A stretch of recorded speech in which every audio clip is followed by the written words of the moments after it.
The wrench slipped from Ethan's hand when the investigator spread the photographs across his workbench. 6 months of conversations. Every vulnerable moment he'd shared with the elegant woman who'd walked into his garage pretending to care.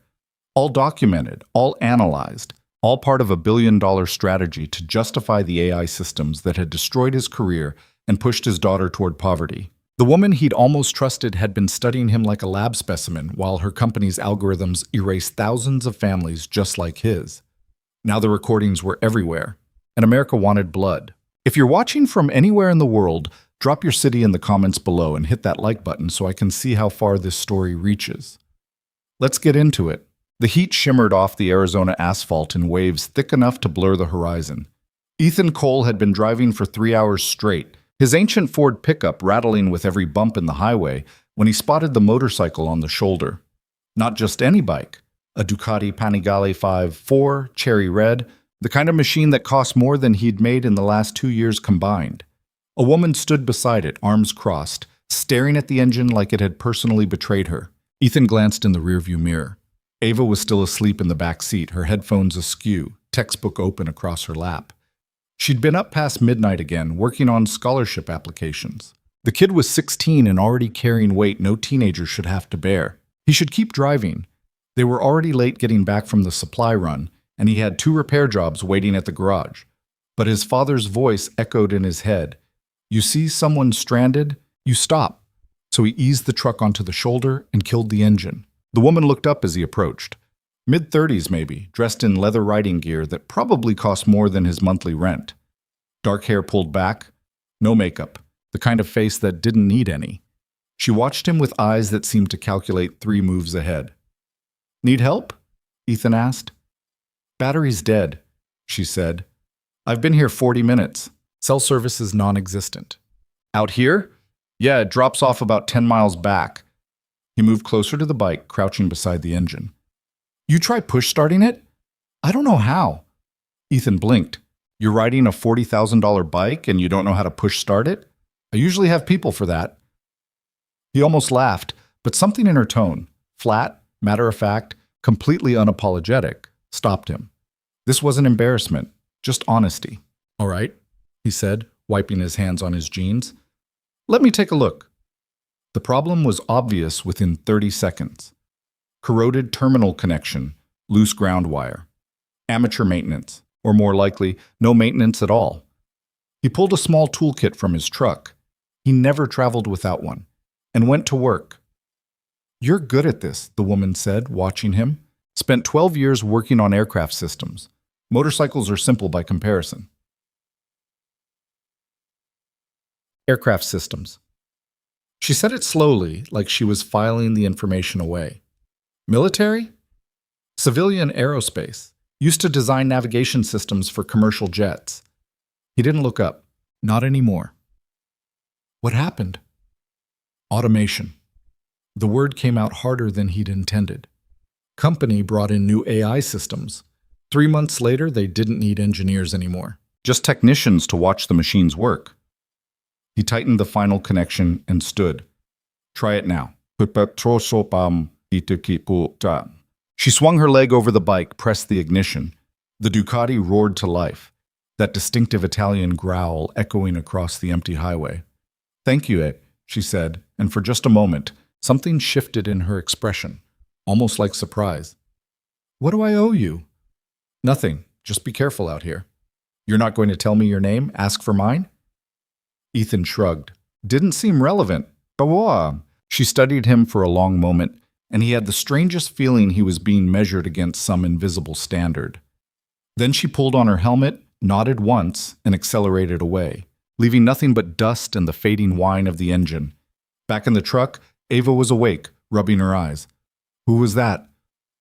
Nobody, Ethan said, pulling back onto the highway. Just someone who needed help. 3 days later, she walked into his garage. Ethan was under a Honda Civic, replacing a transmission that should have been replaced 2 years ago when he heard the office door chime. He rolled out on the creeper, expecting Mrs. Patterson picking up her Camry. Instead, the woman from the highway stood in his garage doorway, wearing jeans and a plain white shirt that probably cost more than the entire Honda he was working on. You. he said, standing slowly. Me. She extended her hand. Vanessa Sterling. Yeah. He shook it, noting the firm grip, the calluses that didn't match the expensive clothes. Ethan Cole. But I'm guessing you already knew that. The address was on your truck. Fair enough. What can I do for you, Ms. Sterling? I want to learn. Learn what? This. She gestured at the garage, the tools, the oil-stained floor, how to fix things, how engines work, all of it. Ethan leaned against the Honda, crossing his arms. There are schools for that, community colleges, YouTube videos. I want to learn from you. Why? Because you helped me without wanting anything in return. Because you worked on aircraft navigation systems and now you're here, and I want to understand that, because... She paused, and for the first time he saw something uncertain flicker across her face. Because I don't actually know how anything works. I just know how to make other people build it. What do you do? I run a tech company. What kind of tech? Artificial intelligence, machine learning systems. We design automation solutions for... She stopped. You know what? It doesn't matter. Can you teach me or not? Everything in Ethan's gut said no. This woman was trouble. He could feel it in the careful way she chose her words, the way she watched him like he was a puzzle to solve. But business had been slow, and Ava's college applications were piling up, and the garage's rent was due in 2 weeks. $50 an hour, he said. Cash. 2-hour minimum per session. You do what I say, when I say it. No complaining about getting dirty. Done. And you tell me why you're really here. Vanessa tilted her head. I just did. No, you told me what you want, not why you want it. She smiled then, sharp and sudden. Maybe I'll tell you when I figure it out myself. They started the next evening. Ethan had Ava doing homework in the office. He wasn't about to leave his daughter alone at home while he taught some mysterious tech CEO how to change oil. And he set Vanessa up with a simple task: drain and replace the oil on a 2004 Mazda. She struggled with the drain plug for 5 minutes before he intervened. You're fighting it, he said. Feel the threads. Let the wrench do the work. I'm letting it do the work. No, you're muscling it. There's a difference. He guided her hand, adjusting the angle. Gentle pressure, constant torque. Like this. The plug came free. Oil poured out into the drain pan, black and thick. Okay, Vanessa said, staring at her oil-stained hands. That's disgusting. That's reality. The Mazda has 60,000 miles on it. This is what keeps the engine from tearing itself apart. Poetic, it's practical. He tossed her a rag. Clean the threads on the plug. We'll put it back with a new crush washer. She worked in silence for a while, following his instructions with the kind of intense focus he recognized from his own engineering days. When she made mistakes, and she made plenty, she didn't get frustrated, just asked questions, adjusted, tried again. You said you design AI systems, Ethan said, checking her work on the oil filter. What kind? Workforce optimization. We analyze business operations and identify inefficiencies. Then we build systems to streamline processes, reduce costs, improve productivity. Well, reduce costs usually means reduce workers. Vanessa's hand stilled. Sometimes. How often is sometimes? Does it matter? To the people who lose their jobs? Yeah, I'd say it matters quite a bit. She looked up at him, and he saw something flicker behind her eyes. Not guilt, more like calculation. The world's changing, Ethan. Companies that don't adapt fail. Workers who don't adapt fall behind. I didn't create that reality. I just help businesses navigate it. That's a convenient way to avoid responsibility. And fixing cars in a garage that barely stays afloat is a convenient way to avoid moving forward. The words hung between them, sharp and challenging. Ethan should have been angry, but instead he almost respected the honesty. Maybe, he said quietly, but at least I'm not the reason other people ended up here. Vanessa held his gaze for a long moment. Then she went back to the oil filter without another word. Over the next 3 weeks, she came to the garage 4 times a week. Ethan taught her brake systems, suspension components, electrical diagnostics. She absorbed everything with an intensity that seemed almost desperate, taking notes on her phone, asking questions that revealed a sharp analytical mind. And she paid attention to other things too. Ethan noticed her watching when he talked to Ava through the office window, checking on her homework. Noticed her eyes tracking the bills stacked on his desk, the collection notices he thought he'd hidden. Once, he caught her recording their conversation on her phone. "What's that for, sis?" he asked. "Notes," Vanessa said smoothly. "I don't want to forget anything." "You've been taking written notes this whole time." "Hey, back up." She smiled. "I'm thorough." But it felt like more than thoroughness. It felt like surveillance. Ava noticed it too. One evening after Vanessa left, she came out of the office with her arms crossed, wearing the expression that meant she had something to say and wasn't going to be quiet about it. "I don't like her," Ava announced. "You don't know her." Exactly, and neither do you. Ava sat on the hood of the Mazda. "She asks too many personal questions, Dad. Where we live, how much the garage makes, what happened to your job. It's weird. Maybe she's just curious. Or maybe she's gathering information." Ava pulled out her phone. "What did she say her company was called?" "She didn't." "You've been teaching her for 3 weeks and you never asked?" Ethan wiped his hands on a rag, feeling defensive. It didn't seem important. Everything's important when you don't know someone. Ava was already typing, her face illuminated by the screen's glow. "Vanessa Sterling, Tech CEO, Arizona." Okay, here we go. Sterling Dynamics, AI automation systems, recently valued at $8 billion. $8 billion, Dad. So she's successful. So she's the reason people like you lose their jobs. Ava's voice rose. Her company literally specializes in replacing workers with AI systems. And she just happens to show up at our garage wanting to learn how regular people live? That's not curiosity, that's research. Ethan's stomach dropped. "Let me see that." Ava handed him the phone. The Sterling Dynamics website showed Vanessa at tech conferences, in boardrooms, shaking hands with politicians. Headlines scrolled past. "Sterling Dynamics saves Fortune 500 companies millions through automation. AI revolution leaves workers behind. Sterling CEO says adaptation is key." His hands tightened on the phone. "Dad?" Ava's voice was quiet now. "What if she's studying you? What if this whole thing is just, material for her next presentation about how workers should just accept being replaced? I don't know." "Well, I'm going to find out." "Ava?" But she was already walking back to the office, pulling up search engines, news archives, everything she could find on Sterling Dynamics and its CEO. What she discovered made everything worse. 2 days later, Ava came to Ethan with printouts that covered his entire workbench, articles, financial reports, congressional testimony transcripts. And at the center of it all, a detailed breakdown of Sterling Dynamics' client list from 3 years ago. Olympus Aerospace, the company that had fired Ethan. "She knew," Ava said, her voice shaking with anger. "Her company sold the AI systems that replaced you.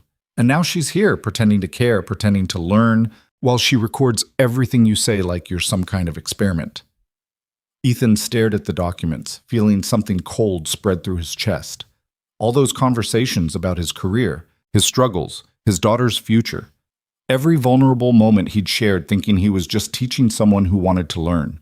"I'm writing about this," Ava said. "I'm writing everything, and I'm putting it online, and everyone's going to know what she did." "Ava, wait." "No." His daughter's eyes blazed. "You always tell me to stand up for what's right. You always say that silence helps the oppressor. Well, this is me standing up. She doesn't get to destroy families and then study the wreckage, like it's fascinating." Ethan wanted to argue, wanted to say they needed to think this through, be careful, make sure they had all the facts. But looking at his daughter, seeing the fierce determination in her face, the righteous anger that reminded him so much of her mother, he realized she was right. Vanessa Sterling had come to his garage for a reason, and it wasn't to learn about engines. That night, Ava wrote. She wrote about losing their house after Ethan was fired. Wrote about her mother's death 2 years before that, the medical bills that still haunted them, The scholarship applications that felt like begging. She wrote about watching her father work 70-hour weeks to keep them afloat, about the quiet dignity he maintained even when collection agencies called during dinner. And she wrote about Vanessa Sterling, the billionaire CEO who built an empire on destroying careers, who walked into their garage with curiosity in her eyes and recording devices in her pocket, who asked about their struggles while her company's systems erased thousands of families just like theirs. She titled it The Cost of Innovation, a Billionaire's Research Project. She posted it everywhere: Medium, Reddit, Twitter, her school newspaper's website. She tagged journalists, labor rights organizations, tech critics. She included screenshots of Sterling Dynamics' client list, photos of Vanessa's visits to the garage, quotes from articles where Vanessa had dismissed worker concerns as resistance to progress. By morning, it had been shared 10,000 times. By noon, news vans were parked outside the garage. Ethan discovered the chaos when he arrived to open up at 7 a.m. and found reporters surrounding his building like sharks. Cameras, microphones, satellite trucks blocking the entire street. "Mr. Cole, is it true Vanessa Sterling was studying you? Did you know she was recording your conversations? How do you feel about being a research subject for a billionaire's guilt project?" He pushed through them without answering, locked himself inside the garage, and pulled out his phone. Ava had sent him the link an hour ago with a simple message: "I'm sorry, Dad, but she needed to be exposed." He read the essay twice. Every word was true, every detail accurate. And the way Ava had written it, raw, honest, devastating, made it impossible to dismiss as teenage melodrama. His phone rang. Unknown number. "Ethan Cole, huh? It's Vanessa." Her voice was tight, controlled. "We need to talk." "I don't think we do." "Please, let me explain." "Explain what?" "That you've been documenting my life like I'm some kind of case study. That your company destroyed my career and you came here to what? Observe the aftermath? Study the specimen?" "It wasn't like that." "Then what was it like, Vanessa? Because from where I'm standing, it looks exactly like my daughter said. You wanted to understand the human cost of your business decisions. So you found a convenient example and started taking notes." Silence on the line, then quietly, "You're not entirely wrong." The admission hit harder than any denial would have. Ethan leaned against his workbench, suddenly exhausted. "At first," Vanessa continued, "yes, I was preparing to testify before Congress about AI and workforce displacement. My lawyers said I needed to understand the worker perspective, show empathy, demonstrate that I'd engaged with people affected by automation. You were convenient, local, accessible, articulate, the perfect case study." "Perfect," Ethan repeated bitterly. "But that's not why I kept coming back." Her voice cracked slightly. "Somewhere between changing oil and replacing brake pads, something changed. You weren't a data point anymore. You are someone I admire. The way you treat Ava, the dignity you maintain, the craftsmanship you put into every repair. You made me see what I'd been ignoring for years. Which is? That people like you aren't obstacles to progress. You're what progress is supposed to protect." A pause. "I know that doesn't fix anything. I know sorry is inadequate. But you deserve to know the truth. The truth is, your company destroyed my life, and you studied the wreckage for political cover. The truth is, you recorded private conversations without my consent. The truth is, you're only apologizing now because you got caught." "Yes," Vanessa said simply. "All of that is true, and I'm going to fix it. You can't fix this. Watch me." She hung up. 20 minutes later, Ethan's phone exploded with notifications. News alerts, text messages, social media mentions. He opened the first link with shaking hands. Vanessa Sterling resigns as CEO of Sterling Dynamics, announces billion-dollar worker retraining initiative. The press conference was already live. Vanessa stood before a bank of cameras, looking smaller somehow without her usual confidence. No PR team visible, no lawyers hovering at her shoulder. Just her, alone, facing the consequences. "I built Sterling Dynamics on the premise that efficiency matters more than people," she said, her voice steady but strained. "I convinced myself that progress required sacrifice, and that workers who couldn't adapt simply hadn't tried hard enough. I was wrong. Fundamentally, completely wrong. Ethan watched, barely breathing. Ethan watched, barely. 3 weeks ago, I met a man who lost his career because of systems my company designed. Instead of acknowledging responsibility, I treated him as a research subject. I recorded our conversations, analyzed his struggles, and planned to use his story to make myself look compassionate before Congress. That man's daughter exposed my deception, and she was right to do so. Nito. Vanessa looked directly into the camera. Effective immediately, I'm resigning as CEO of Sterling Dynamics. I'm establishing the Worker Dignity Initiative with an initial investment of $3 billion. This organization will create worker-owned retraining centers across America, providing free education, apprenticeships, and job placement for anyone displaced by automation. Not as charity, as restitution. The reporters erupted with questions, but Vanessa kept talking. This doesn't absolve me. Nothing can return the years Ethan Cole and thousands like him lost because of my company's actions. But I'm done pretending innovation justifies human suffering. I'm done treating workers as acceptable losses, and I'm done hiding behind lawyers and PR statements when I should be taking accountability. She stepped away from the microphone, ignoring the shouted questions, and disappeared from view. Ethan's phone rang again. Ava this time. Dad? Are you watching this? Yeah. Is she serious? Is this real? I don't know, sweetheart. But part of him, the part that had watched Vanessa struggle with oil changes, seen her frustration when she couldn't understand electrical systems, noticed the way she listened when he talked about craftsmanship, thought maybe, impossibly, it might be. That afternoon, while news of Vanessa's resignation dominated every channel, Ethan received an email from an address he didn't recognize. Subject: From Vanessa Sterling. Ethan, I won't insult you by asking for forgiveness.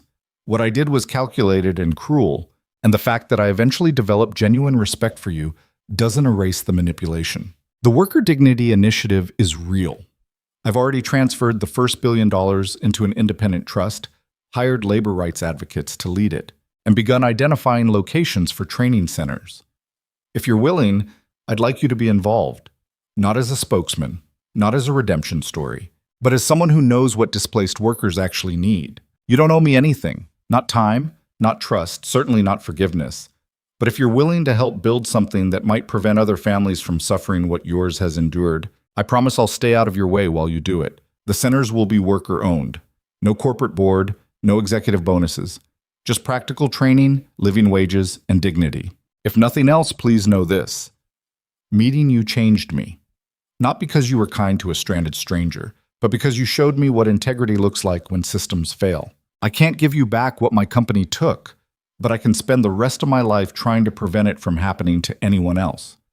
Vanessa Ethan read it 3 times.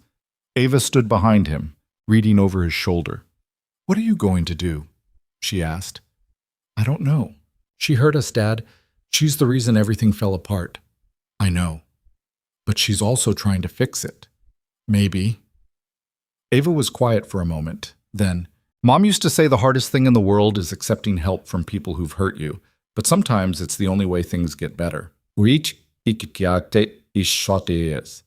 closed his eyes, thinking about his wife. Sarah would have seen this situation clearly.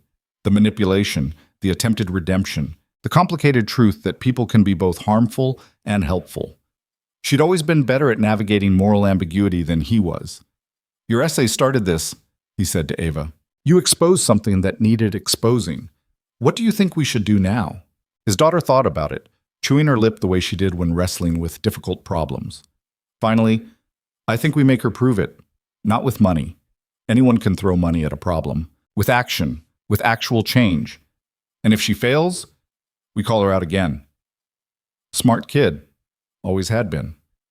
All right, Ethan said. Let's see if Vanessa Sterling means what she says. But he typed a response. Vanessa, you're right. You don't get forgiveness. But if this initiative is real, if it's actually going to help workers instead of just rehabilitating your image, I'll help. Not for you. For everyone else dealing with what I dealt with. First training center opens in Arizona, or this entire thing is PR theater. And Vanessa? No more recordings, no more research. If we're doing this, we're doing it as equals, not subject and observer.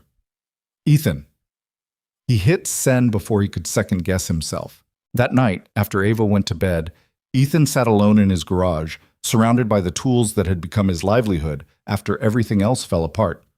The reporter vans were gone now, chasing the next story. The garage was quiet except for the hum of the industrial lights overhead. His phone buzzed. A news alert. Sterling Dynamics leadership announces cooperation with Worker Dignity Initiative. Tech competitors threaten legal action. So it was starting already. The pushback, the corporate resistance, the attempts to kill Vanessa's movement before it could succeed. Of course it was. Nothing that threatened the established order ever came easy. Ethan thought about the thousands of workers like him, displaced by systems they never saw coming, struggling to rebuild while politicians and executives talked about necessary disruption. He thought about Ava, brilliant and fierce, already fighting battles she shouldn't have to face at 16.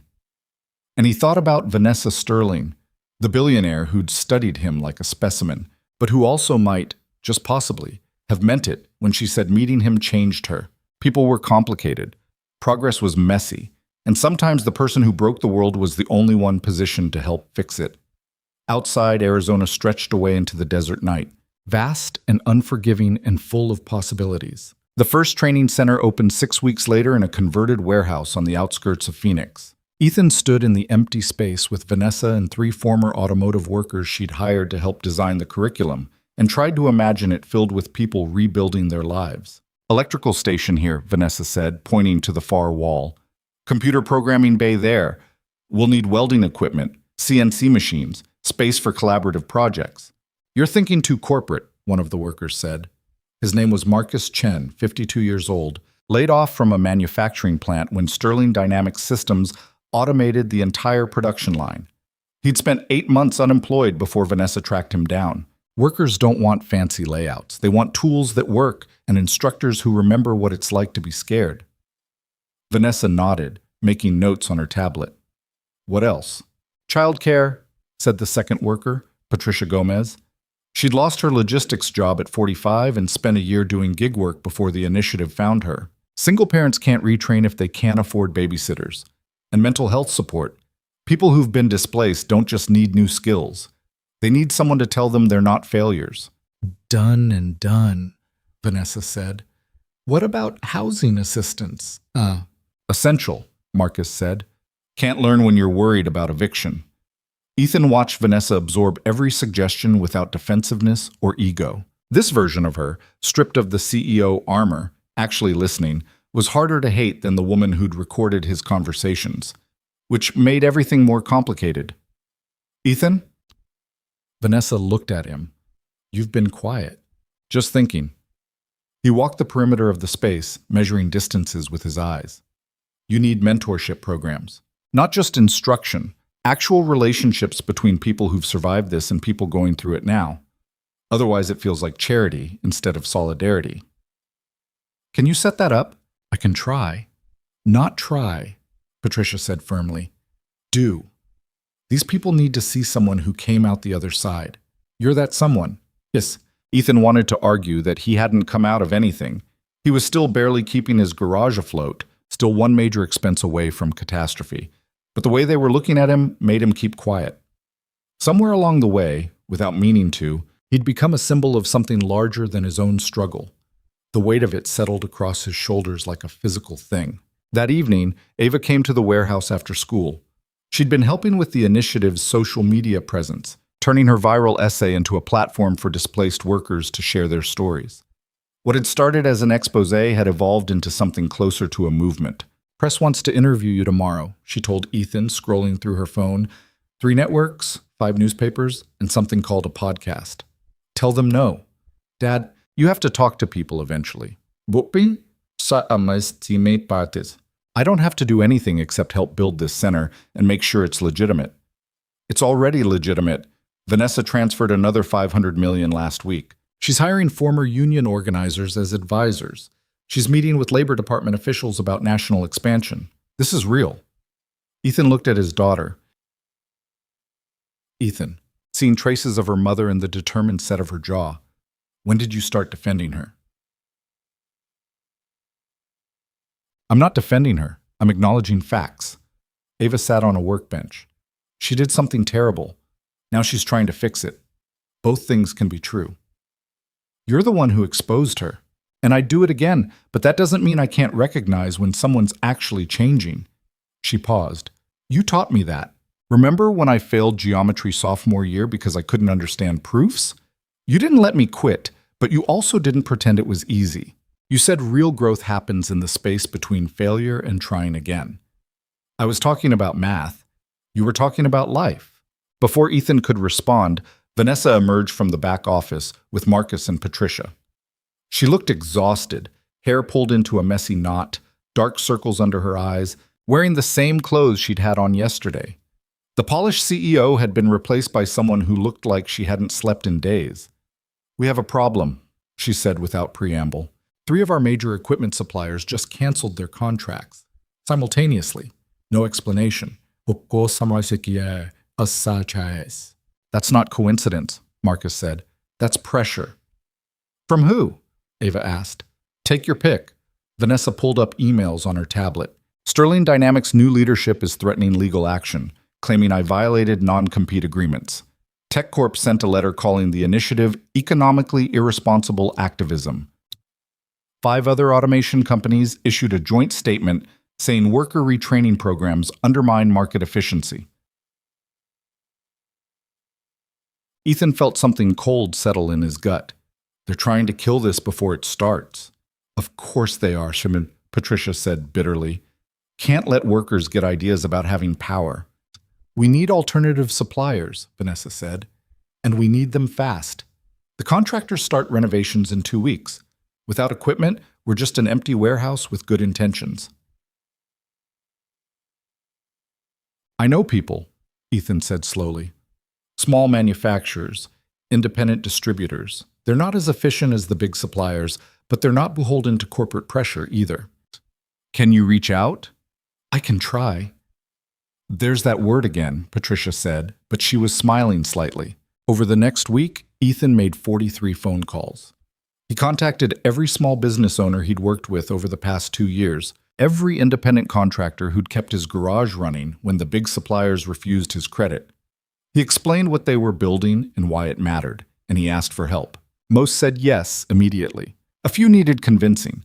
2 told him he was wasting his time on a billionaire's guilt project. But slowly, piece by piece, they assembled an alternative supply chain.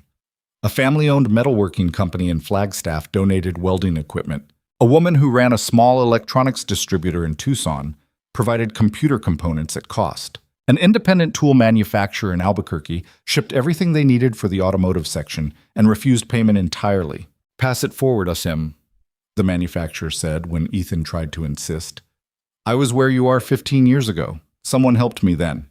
I'm helping you now. The solidarity of it, people who barely had enough choosing to share with others who had even less, reminded Ethan why he'd agreed to this in the first place. The system was rigged, but people kept finding ways to build around it. 3 weeks after the corporate sabotage began, the training center opened its doors.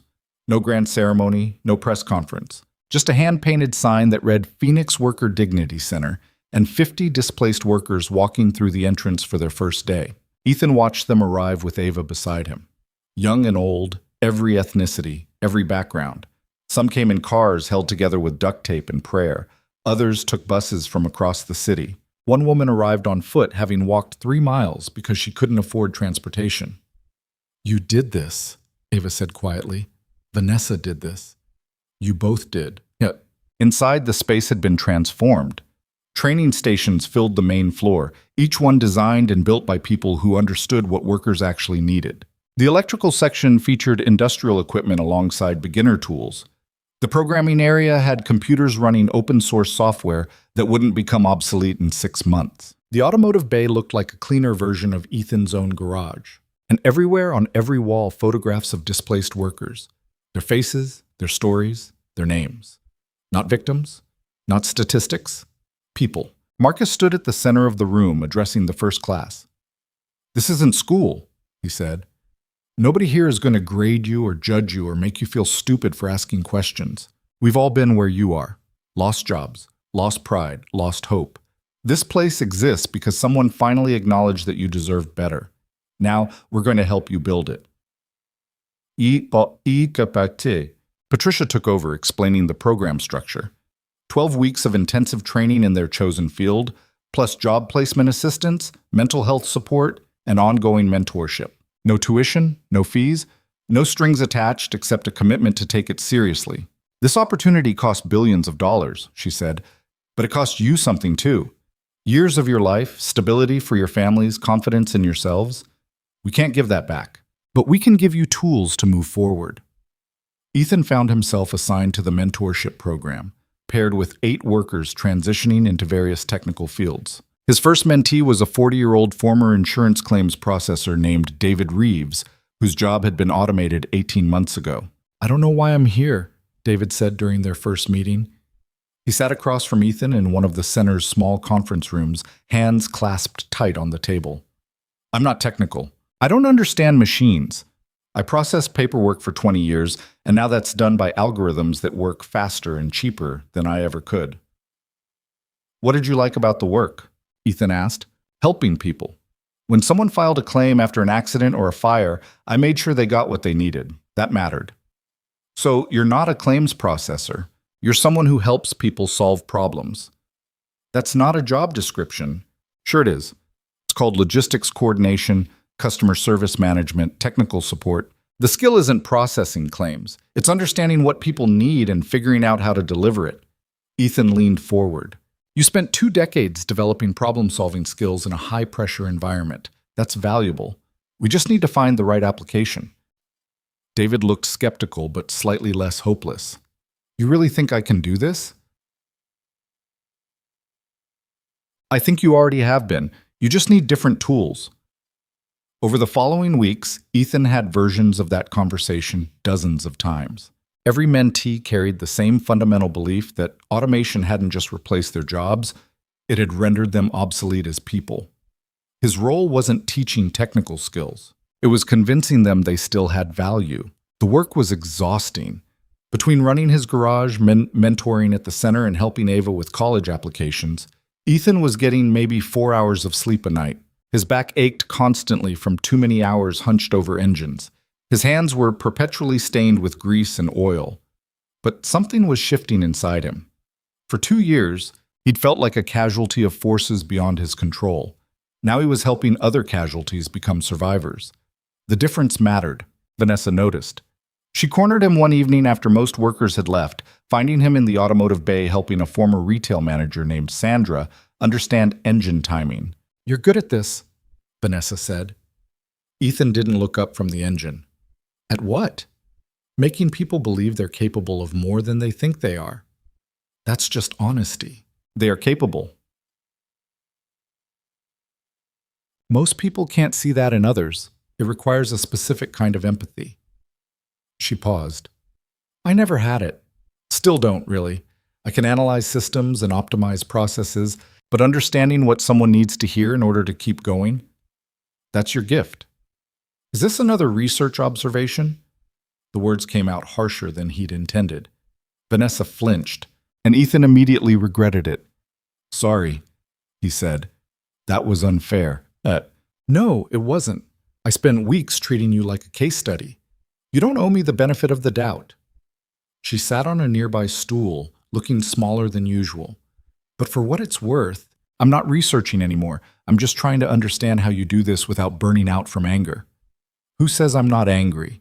"Because if you were, you wouldn't be here. You'd be somewhere safe, letting me fail on my own. Instead, you're working yourself to exhaustion to make sure displaced workers get real help instead of corporate theater." Ethan set down his wrench. "I'm here because Ava was right. You hurt us, but you're also trying to fix the damage you caused. And the people walking through these doors need this to work more than they need me to nurse a grudge. That's remarkably mature." Marty, that's survival. Anger's expensive. I can't afford it." Vanessa studied him for a long moment. "When I first came to your garage, I thought I was going to study someone broken by the system I helped build.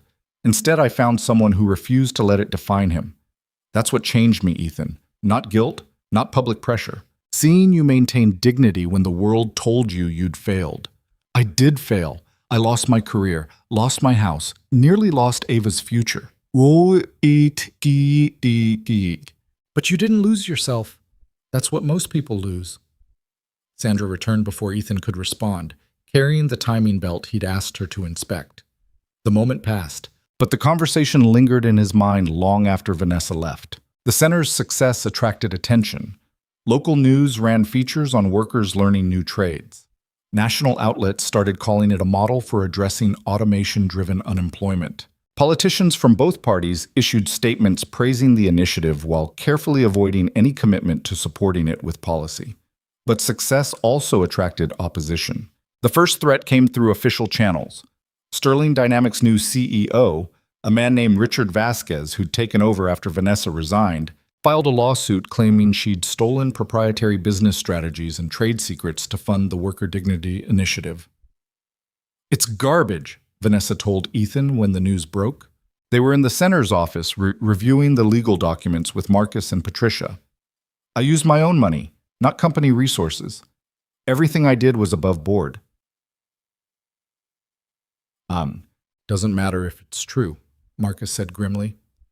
Matters if they can delay this long enough to starve it of momentum. "How long do we have before the lawsuit impacts operations?" Ethan asked. "Legally? Months, maybe years, practically?" Vanessa rubbed her eyes. "The publicity is already hurting enrollment. Applications dropped by 40% this week. People are scared to associate with something Sterling Dynamics is actively fighting." "Then we fight back," Patricia said. "Public testimony, media appearances, worker advocacy groups. We make it so expensive for them to maintain this lawsuit that they drop it. That requires going on the offensive," Vanessa said. "Are you all prepared for that?" Ethan thought about the 50 workers currently training at the center, the hundreds more on waiting lists, the thousands across the country who needed something like this to exist. Thought about Ava, watching to see if adults would fight for what they claimed to believe in. "Yeah," he said. "I'm prepared." The second threat came through unofficial channels. Someone leaked Marcus's criminal record from 30 years ago, a drug possession charge from when he was 23, long since expunged but still available to anyone willing to dig deep enough. Conservative news outlets ran stories questioning whether ex-convicts should be trusted with workforce training. Marcus took it hard. Ethan found him alone in the automotive bay 2 days after the story broke, sitting on the floor with his back against a toolbox. "I was a kid," Marcus said without looking up. "Stupid kid making stupid choices. Did my time, got clean, spent 3 decades being a productive member of society. But none of that matters because someone decided they could use my past to discredit this place." Ethan sat down beside him. "You know what I see when I look at you? Someone who survived a system designed to keep people down. Someone who rebuilt their life from nothing. That's exactly the person who should be here. Tell that to the families pulling their kids out of the program. How many? 7. And how many are staying?" Marcus was quiet. 43. So 43 families looked at your history and decided it made you more qualified, not less. That matters more than the 7 who couldn't see past a 3-decade-old mistake. You really believe that? I believe systems fail people and then punish them for struggling in the aftermath. I believe you're proof someone can survive that. And I believe the workers here need to see that proof more than they need someone with a spotless record who's never faced real consequences. Marcus's shoulders loosened slightly. Vanessa wanted me to step down, keep the program clean, avoid controversy. What did you say? That I'd think about it. And what are you thinking? That I'm tired of hiding, tired of pretending I'm ashamed of surviving. Marcus stood, pulling himself up with the toolbox. I made mistakes, paid for them, learned from them. If that disqualifies me from helping others, then this whole thing is a lie anyway. Then stay, Ethan said, and let's see who has more endurance, us or them. The attacks continued. Anonymous accounts on social media accused Vanessa of tax evasion, claiming the Worker Dignity Initiative was a scheme to avoid paying what she owed. The IRS launched an audit that everyone knew was politically motivated. Conservative think tanks published papers arguing that worker retraining programs created moral hazard by removing incentives to adapt independently. Through it all, the center kept operating. Workers kept showing up, learning, pushing through doubt and exhaustion. Instructors kept teaching, mentors kept encouraging, and slowly, the first graduates began finding jobs. David Reeves, the former insurance claims processor, got hired by a logistics company that needed someone who understood both customer service and technical systems.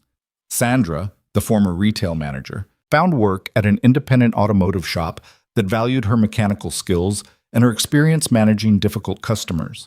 A former factory supervisor named James Torres started his own small manufacturing business after completing the machining program. Each success felt like proof that this wasn't charity or rehabilitation. It was restoration, giving people back the agency automation had stolen. But the victories were expensive. Ethan's garage was suffering from his divided attention. He'd lost 3 regular customers who couldn't wait weeks for appointments, and the rent was overdue again. Ava's college application sat half-finished because neither of them had time to focus on financial aid paperwork. One night, working late at the center, Ethan found Vanessa in the office sorting through bills. The number of invoices had grown exponentially as they'd expanded services: childcare, mental health counseling, housing assistance, job placement support. "We're spending faster than planned," she said without looking up. "At this rate, we'll burn through the initial funding in 18 months instead of 3 years. Can you add more? I've already committed everything liquid. The rest is tied up in investments and trusts that take time to access. And honestly," she set down the papers, "even if I liquidate everything, it won't be enough for national expansion. We need government support, foundation grants, corporate partnerships. None of which are coming while Sterling Dynamics and their allies are fighting us. So we're running out of time. We're running out of money, which in this country amounts to the same thing, size." Ethan looked at the bills spread across the desk. Real costs for real services helping real people. What happens if we run out? The center closes. Everyone here goes back to where they started. And every other city that was considering similar programs sees our failure as proof it can't be done. Vanessa's voice was flat, defeated in a way he'd never heard before. "I thought money could solve this. Turns out it just buys time. Then we use the time we have. To do what? To prove this works so well that people demand it continue. Not because a billionaire feels guilty, but because society recognizes displaced workers deserve support." That's a nice idea, Ethan, but ideas don't pay rent. No, but people do. He grabbed his phone, scrolling through contacts. Every worker who's graduated this program has a story. Every family we've helped has a reason to fight for this to survive. What if we organize them? Not as charity cases, but as advocates proving the model works? Vanessa looked skeptical. "You want to turn vulnerable workers into political activists?" "I want to give them a voice. There's a difference." He found the number he was looking for, David Reeves, who'd been sending him grateful text messages since starting his new job. These people aren't vulnerable anymore. They're employed, trained, confident. They're proof of concept. Sterling Dynamics will destroy them, discredit their stories, dig up dirt, make them wish they'd stayed silent. Maybe, or maybe there are enough of them that the truth matters more than the smear campaign. Ethan met her eyes. "You built a company on replacing workers. I'm suggesting we build a movement on empowering them. Which do you think is harder to kill?" For the first time in days, something like hope flickered across Vanessa's face. "You really think they'd do it?" "Only one way to find out." He started calling graduates that night. David, Sandra, James, and 40 others who'd completed the program and found stability on the other side. He explained the situation, funding running short, political opposition mounting, the very real possibility that the center would close unless public opinion shifted dramatically. "We need people to understand this isn't charity," he said to each of them. "It's investment in you, in communities, in the idea that workers deserve dignity even when machines can do their jobs cheaper. Are you willing to share your stories publicly? To become the face of something larger?" Every single person said yes. They organized the testimonials for a public hearing at the state capitol.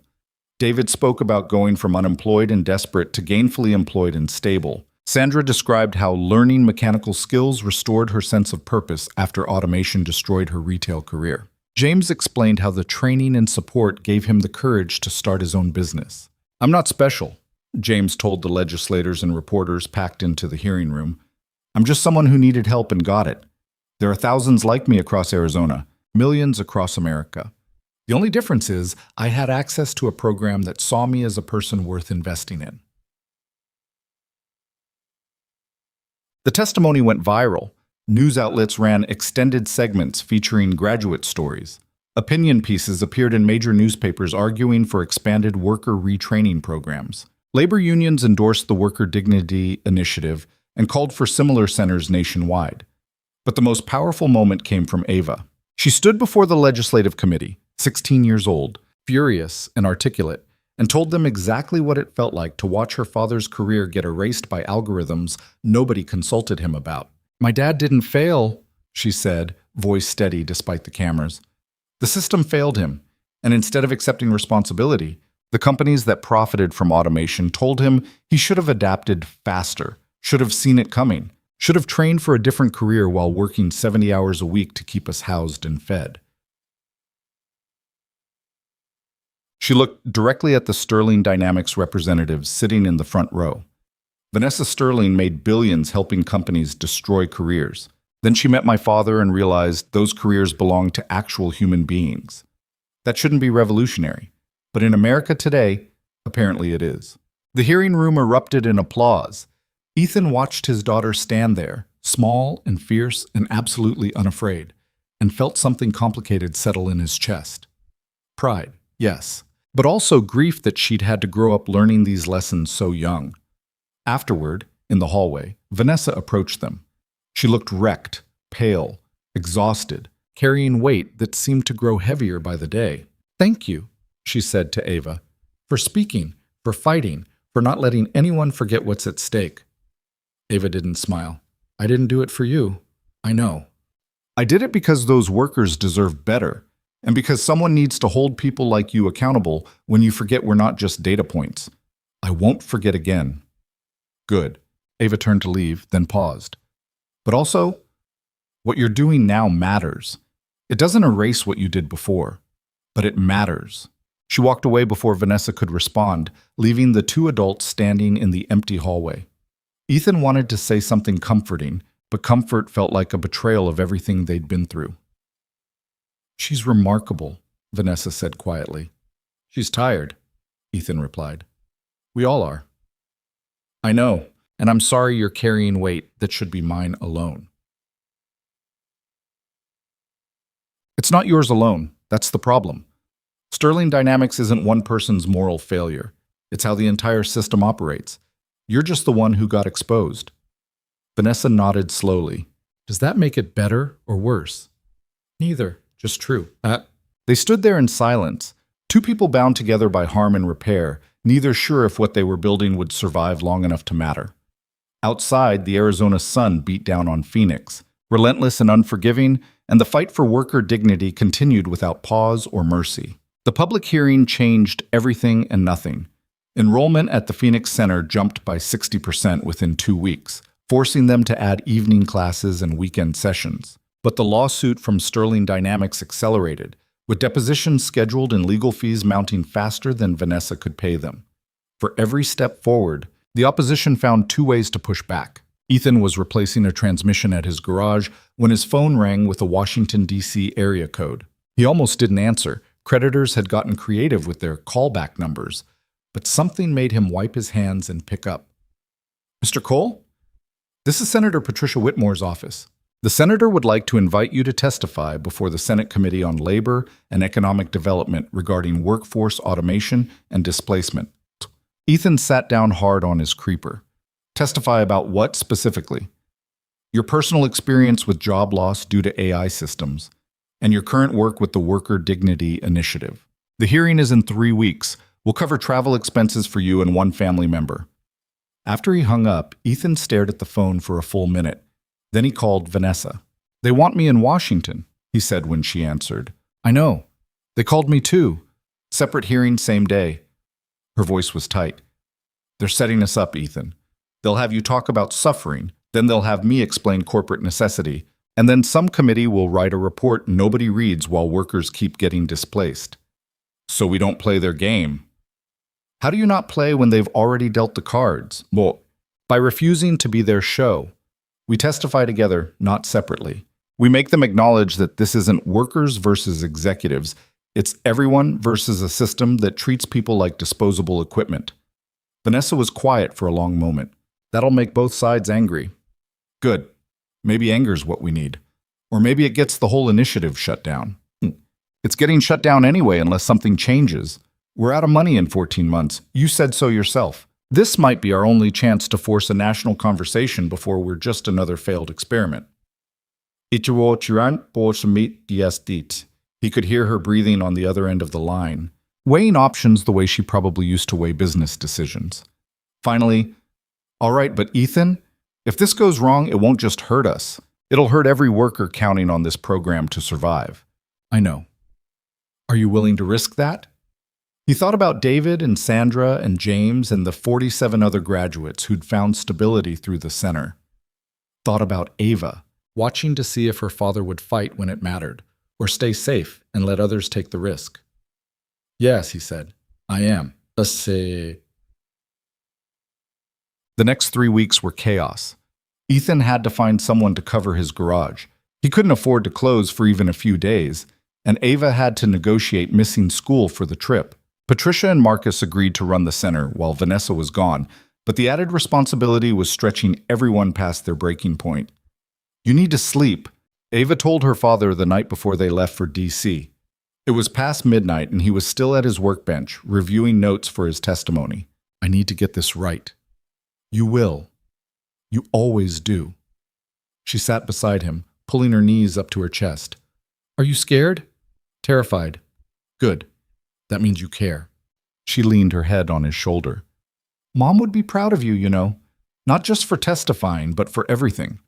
The center, the workers, standing up when you could have just walked away. Ethan's throat tightened. Your mom would have done this better than me. Maybe, but she's not here. You are. That's what matters.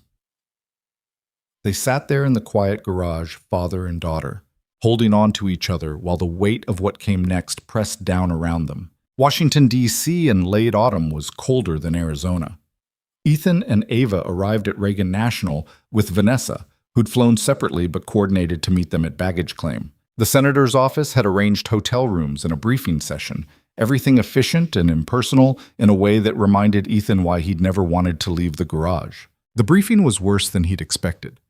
3 legislative aides walked them through the hearing format, the committee members' political leanings, the likely questions and acceptable answer frameworks. They spoke about workers as constituencies and automation as economic evolution, and Ethan felt his temper rising with every sanitized euphemism. What if I don't want to give acceptable answers? He interrupted. The aide blinked. Excuse me? Maoi Mom Si. You're coaching me to sound reasonable and non-threatening. What if I just tell the truth instead? Mr. Cole, the truth is important, but so is message discipline. If you want the committee to take your testimony seriously, they should take it seriously because it's true, not because I packaged it the right way. Ethan stood. I appreciate the help, but I'm not here to play politics. I'm here because workers deserve better, and someone needs to say that without worrying about offending the people who profited from replacing them. The aide looked at Vanessa for support. She just shrugged. He's right. We didn't come here to be palatable. Ms. Sterling, with respect, your public image is already destroyed, I know. That's what happens when you spend years treating people like collateral damage and someone finally calls you on it. Vanessa gathered her papers.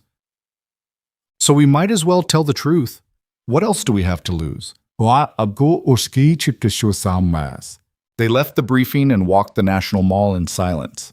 Ava pointed out monuments she'd only seen in textbooks, her breath fogging in the cold air. Tourists moved past them in groups, everyone bundled against the wind, and Ethan felt the strange disconnect of being in the nation's capital to discuss abstract policy when the people affected were working shifts in Phoenix and Pittsburgh and Portland. Do you think they'll listen? Ava asked, watching the Capitol building in the distance. Some will, Vanessa said. Most won't. But the hearing gets televised, the testimony gets published, and maybe someone out there will read it and decide to fight for this in their own community. That's optimistic. That's strategic. Vanessa pulled her coat tighter. I don't believe in senators anymore. I believe in people who refuse to accept that nothing changes. The hearing started at 9 a.m. in a wood-paneled committee room that felt designed to make witnesses feel small. Senators sat elevated at a curved table, flags behind them, C-SPAN cameras recording everything. The gallery was packed with journalists, corporate representatives, labor advocates, and curious staffers. Ethan sat at the witness table with Vanessa beside him. They'd agreed to testify together, jointly, forcing the committee to address them as partners rather than opposing perspectives. Several senators had objected to the format, but Senator Whitmore had overruled them. This hearing will examine the impact of artificial intelligence and automation on American workers, Whitmore began, reading from prepared remarks. We have before us two witnesses uniquely positioned to address both sides of this issue. Ethan Cole, a former aerospace engineer displaced by AI systems, and Vanessa Sterling, former CEO of Sterling Dynamics, a leading automation technology company. Moss says. She looked directly at them. You've requested to testify jointly. That's unusual, but I'll allow it. Please proceed. Ethan's hands were sweating. He glanced at Ava in the gallery. She gave him a small nod, then began. My name is Ethan Cole. 3 years ago, I was designing navigation systems for commercial aircraft. I had a career, a home, a future for my daughter. Then my employer implemented AI systems built by Ms. Sterling's company, and within 3 months, I was unemployed. Not because I wasn't good at my job, because a machine could do it faster and cheaper. Bam us isi kuskimoske. He paused, letting that sink in. I'm not here to tell you AI is evil or progress is bad. I'm here to tell you that the way we implement these systems treats workers as acceptable losses. We celebrate efficiency gains without counting the human cost. And when people like me struggle after displacement, we're told we should have adapted faster. Vanessa spoke next, her voice steady. I built Sterling Dynamics on that premise. I told myself innovation required disruption, and workers who couldn't keep pace simply needed better training. I was wrong. Not about innovation, that's necessary and inevitable, but about treating the humans affected as someone else's problem. She looked at the committee. Ethan Cole lost his career because of technology my company sold. I didn't know his name then. Didn't know about his daughter or his struggles or the years he spent trying to rebuild. He was just a number in a PowerPoint slide about cost reduction. And that indifference, that failure to recognize workers as people rather than expenses, is the real crisis automation has created. A senator from Ohio leaned forward. Ms. Sterling, are you suggesting we halt technological progress to protect jobs? No, I'm suggesting we stop pretending displaced workers are collateral damage rather than citizens we have a responsibility to support. Support how? With welfare programs that discourage work. With retraining that actually works, Ethan cut in. Not community college classes that teach outdated skills, but intensive programs designed by people who've survived this. Worker-owned centers that recognize displaced employees aren't lazy. They're overwhelmed by systems that change the rules without warning.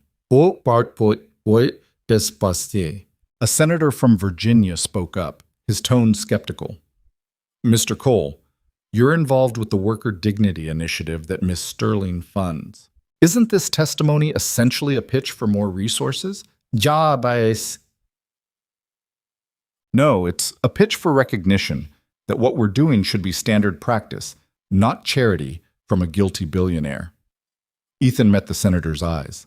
The Phoenix Center has graduated 73 workers in 4 months, all of them employed now, all of them contributing to the economy instead of depending on emergency assistance. But we're running out of money while companies that profited from automation fight us in court. Because Ms. Sterling allegedly used proprietary information. Because Sterling Dynamics and every other automation company fears what happens if workers get organized support, Vanessa interrupted. If displaced employees have access to real training and job placement, they stop being cautionary tales about resisting progress. They become proof that we can innovate without destroying lives. And that's terrifying to companies built on the premise that workers are replaceable. The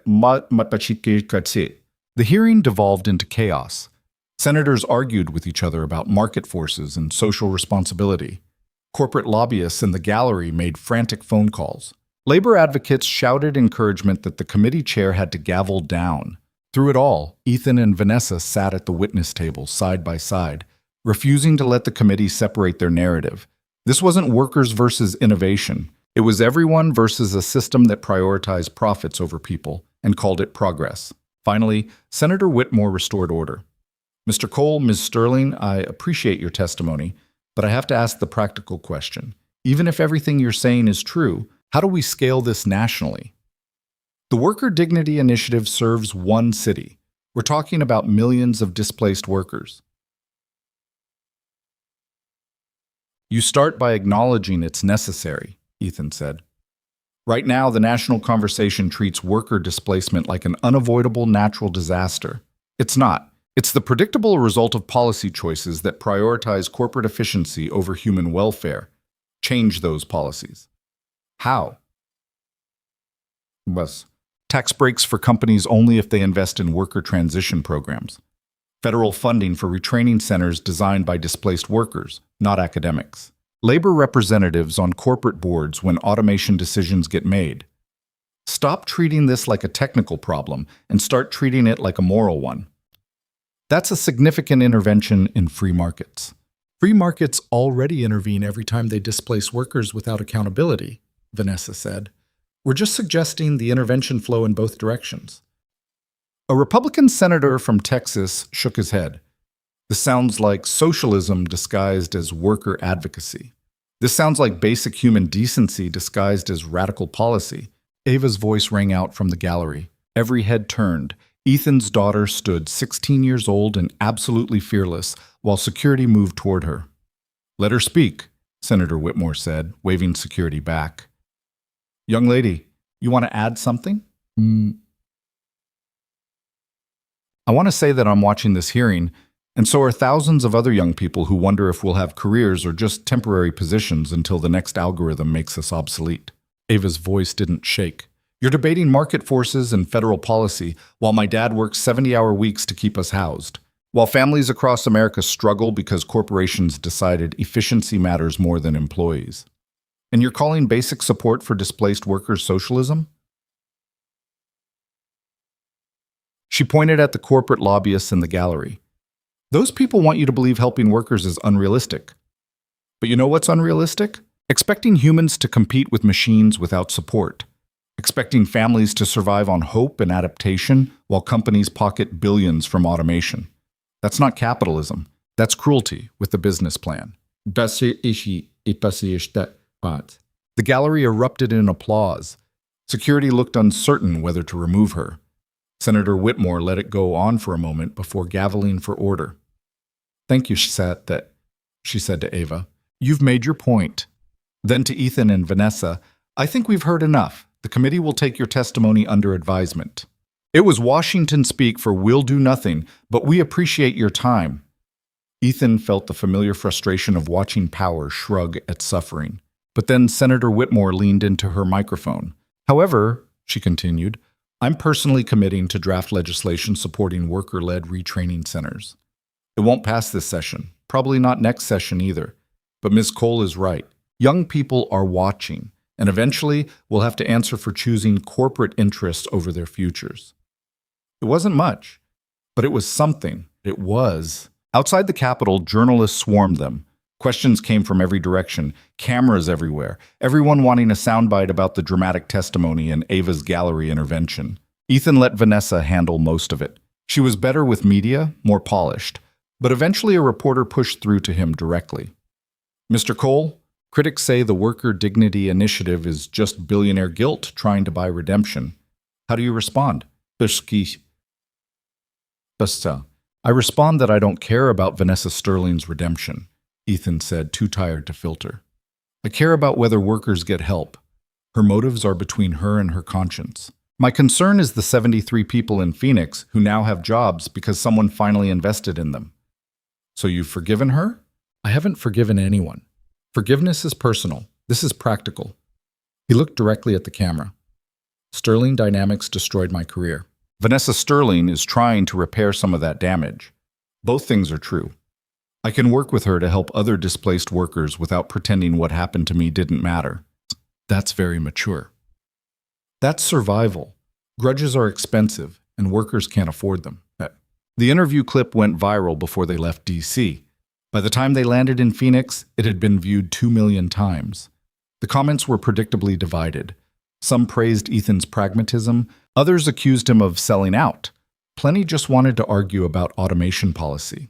But buried in the noise were messages from displaced workers across the country. People who'd lost careers to AI systems and spent months or years believing they were personally inadequate. People who saw Ethan's testimony and realized their struggles were systemic, not individual. People asking how to start similar programs in their own communities. We can't help all of them, Vanessa said, scrolling through requests at the Phoenix Center.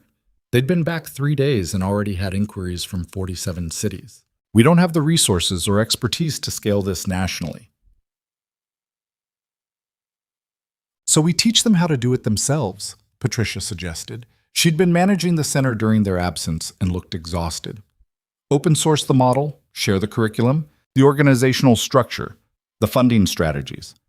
Let other communities adapt it to their needs. That loses quality control, Marcus argued. Some city could launch a terrible program, call it worker dignity, and when it fails, it discredits everything we've built. Or 50 cities launch decent programs, and even if half fail, that's still 25 communities with support they didn't have before, Ethan countered. Perfect is the enemy of done. We either share this and risk dilution, or keep it proprietary and watch it die when the money runs out. They decided to share it. Vanessa worked with Patricia to document everything: the curriculum design, the worker ownership structure, the mentorship framework, the funding models that had succeeded and failed. They published it online, free and open to anyone who wanted to try. The response was overwhelming. Within 2 weeks, groups in Seattle, Detroit, Atlanta, and Boston had contacted them about launching centers. Some were labor unions, others community organizations, a few just displaced workers who'd organized themselves.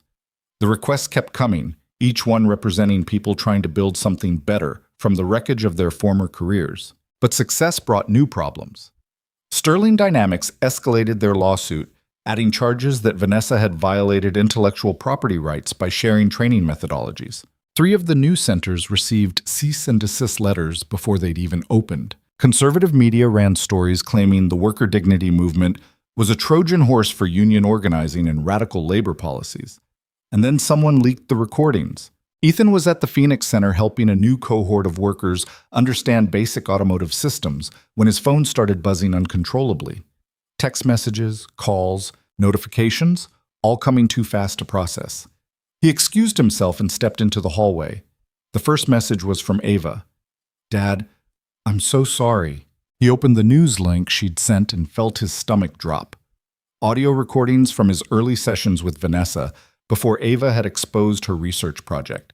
His voice discussing his job loss, his financial struggles, his fears about Ava's future. And beneath it, barely audible, Vanessa's voice making notes. Subject demonstrates resilience despite systemic failure. Useful testimony about human cost. Need to quantify emotional impact for congressional presentation. She'd been recording even more than they'd known, documenting everything, analyzing his suffering in clinical terms while pretending to care about teaching her mechanics. The story was everywhere within an hour. Leaked audio reveals Sterling CEO studied displaced worker like lab specimen. Billionaire's research project exposed in shocking recordings. Worker advocate or corporate spy? New evidence complicates Sterling redemption story. Ethan listened to the recordings in his truck, parked behind the center where nobody could see him. Hearing Vanessa's detached analysis of his pain, the pain she'd caused, felt like being violated all over again. Every vulnerable conversation reduced to data points. Every moment of trust transformed into research material. His hands shook with anger he thought he'd moved past. Vanessa found him there an hour later. She knocked on the truck window, and when he didn't respond, she opened the door and stood there, looking wrecked. "I need you to know," she said, "that I didn't leak those recordings. Someone from Sterling Dynamics' legal team got access to discovery materials and released them specifically to destroy this movement. I don't care who leaked them. I care that they exist. I know, and I understand if you can't work with me anymore. But Ethan, the person on those recordings isn't who I am now." That was someone who'd spent so long treating workers as abstractions that I'd forgotten how to see them as human. You changed that by being your research subject. By refusing to be reduced to one. She leaned against the truck. "Yes, I recorded you. Yes, I analyzed your responses like you were a case study. And yes, every word on those tapes is real and inexcusable. But so is everything I've done since. The center, the funding, the testimony, the work with displaced workers. That's real too. Both versions exist." Ethan stared at the steering wheel. "You know what the worst part is? I was starting to trust you, starting to believe you'd actually changed, that we were building something together. And now I'm listening to recordings that prove you saw me as an experiment the whole time. In the beginning, yes, not now. How do I know that? How do I know this isn't just phase 2 of your research, studying how workers respond to apparent redemption? Because I resigned from a company I built from nothing. Because I've committed billions of dollars and years of my life to this. Because I could have hidden behind lawyers and PR teams, but instead I sat beside you at a congressional hearing and took accountability publicly." Vanessa's voice cracked. "Because I don't know how else to prove I'm not the person on those recordings anymore, except to keep doing this work until either you believe me or I die trying. That's not enough. I know." They sat in heavy silence. Around them, the Phoenix Center continued operating, workers learning, instructors teaching, people rebuilding from losses that Vanessa's company had caused. The cognitive dissonance of it all was overwhelming. "The recordings will destroy everything," Ethan said finally. "Nobody's going to trust a program founded by someone who documented worker suffering for strategic advantage. The new centers will shut down, the funding will disappear, and we'll be done." "Probably," Vanessa agreed. "So what do? We tell the truth, all of it. Not just the recordings, but what happened after. We don't hide my initial motives or pretend I was always trying to help. We acknowledge I started this as penance and it became something more, and let people decide if that's enough." "It won't be, not for most people. Then we'll work with the ones it is enough for." She met his eyes. "I can't change what I did, Ethan. I can only choose what I do next. And I'm choosing this, regardless of whether you forgive me or the public believes me or Sterling. Dynamics succeeds in shutting us down. Some things matter more than success." Ethan wanted to stay angry. Anger was clean, simple, justified. But sitting there in the truck, watching workers stream in and out of the center they'd built together, he realized Vanessa was right about one thing. Both versions existed. The CEO who'd studied him coldly and the person who'd spent months working alongside displaced workers without cameras or glory. "I don't forgive you," he said. "I know. And I don't trust you. I understand. But I'm not walking away from these workers because you're a hypocrite. They need this too much." Vanessa nodded slowly. "What do you need from me?" "Honesty. No more strategies or calculated moves. If we're doing this, we do it transparently. When you mess up, and you will, you own it immediately. No PR spin, no carefully crafted statements. Just truth." "Done. And Vanessa, if I find out you're still recording, still documenting, still treating any of this as research, we're finished. Not just as colleagues. I will personally make sure everyone knows exactly who you are." "Fair."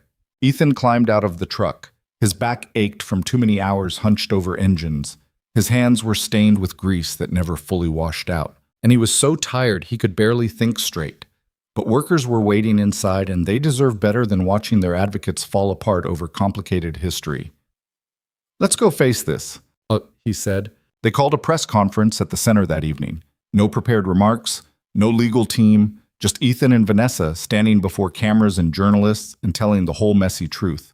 Vanessa went first, playing the leaked recordings herself, and acknowledging every cold clinical observation she'd made. She didn't minimize it or provide context or ask for understanding, just stated facts. She had treated Ethan as a research subject. She had recorded him without proper consent. She had planned to use his suffering as testimony material, and all of it had been wrong. "I can't undo those recordings," she said. "I can't return the privacy I violated or erase the manipulation. What I can do is take accountability and keep working to repair the damage my company caused. Not because it absolves me, because it's the right thing to do regardless." Then Ethan spoke, and he didn't pull punches. He talked about feeling betrayed when Ava first exposed Vanessa's deception. Talked about how the leaked recordings brought all that pain back. Talked about the complicated reality of working alongside someone who'd caused harm while trying to fix it. "I don't know if Vanessa Sterling has truly changed," he said. "I don't know if redemption is real or just something we tell ourselves to feel better about compromising. What I know is that 73 workers in Phoenix have jobs because of this program. I know that centers in 5 other cities are helping hundreds more. And I know those people deserve support regardless of whether the person funding it has pure motives." A reporter shouted a question. "Are you saying the ends justify the means?" "I'm saying real situations are messier than moral absolutes. Yes, Vanessa treated me terribly. Yes, she's trying to fix it. Both things are true, and I have to decide if I can keep working with her despite that. I've decided I can. Not because I forgive her, I don't. But because workers need this more than they need my grudge to be satisfied." The press conference lasted 90 minutes. Some journalists were satisfied, others hostile, most just confused by the refusal to fit into a clean narrative of victim and villain. But by the end, the truth was out, complicated, uncomfortable, and undeniably honest. Public reaction split predictably. Some praised the transparency. Others condemned Ethan for working with someone who'd exploited him. Plenty just wanted to argue about whether redemption was possible. But buried in the noise were messages from displaced workers saying they didn't care about Vanessa's motives as long as the centers kept operating. That night, Ethan sat in his empty garage, exhausted beyond words. Ava brought him coffee and sat on the workbench beside him, her legs swinging. "You did good today," she said. "Did I? Or did I just make excuses for someone who hurt us?" "Both, probably." She sipped her own coffee. "But also, you showed people that real situations don't fit into neat boxes. Sometimes you have to work with people who've harmed you because the alternative is letting everyone else suffer. That's not weakness. That's just being an adult in a complicated world. When did you get so wise?" "I have an excellent teacher." She bumped his shoulder. "Even when he's making impossible choices that keep me up at night worrying about him." Ethan pulled his daughter close, holding on to her while the weight of everything threatened to crush them both. Outside, Phoenix sprawled into the desert darkness, and somewhere in that city, workers were sleeping better because of a program built from betrayal and attempted redemption. Whether that was enough would have to wait for history to decide. The fallout from the press conference took 3 days to fully materialize. At first, it seemed like radical transparency might actually work. Several major news outlets ran surprisingly balanced coverage, and donations to the Worker Dignity Initiative jumped by 40%. But on the 3rd day, Sterling Dynamics' legal team filed an emergency injunction claiming Vanessa had violated court orders by discussing the case publicly. The injunction froze all initiative funding pending a hearing. Ethan got the call from Vanessa at 6 in the morning. Her voice was flat, defeated in a way he'd never heard before. "They're shutting us down," she said. "The court ruled that until the lawsuit is resolved, I can't transfer any more money to the initiative. Everything currently in the account stays, but we can't access it. No payroll, no rent, no equipment purchases. Nothing." Ethan sat up in bed, his mind racing. "How long do we have?" "The money already in operational accounts? Maybe 3 weeks. 4 if we cut everything to bare minimum. Then we have 3 weeks to figure this out." "There's nothing to figure out. Sterling Dynamics wanted us dead, and they found a way to do it legally. We're finished." "No." Ethan stood, pulling on clothes with one hand while holding the phone with the other. "We're not finished until the last worker walks out. Get to the center. We're calling an emergency meeting." By 9 a.m., Every instructor, administrator, and active participant in the Phoenix program had crowded into the main training floor. Ethan stood on a workbench so everyone could see him, feeling ridiculous but needing the visibility. Vanessa stood beside him, looking smaller than usual. "You've all probably heard by now," Ethan started. "Sterling Dynamics got a court order freezing initiative funding. We have enough money in operational accounts to run for 3 weeks, maybe a month if we're careful. After that, unless something changes, we close."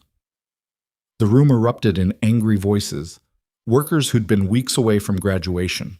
Instructors who'd left stable jobs to teach here. Everyone who'd invested in the idea that displaced workers deserved support. Marcus's voice cut through the chaos.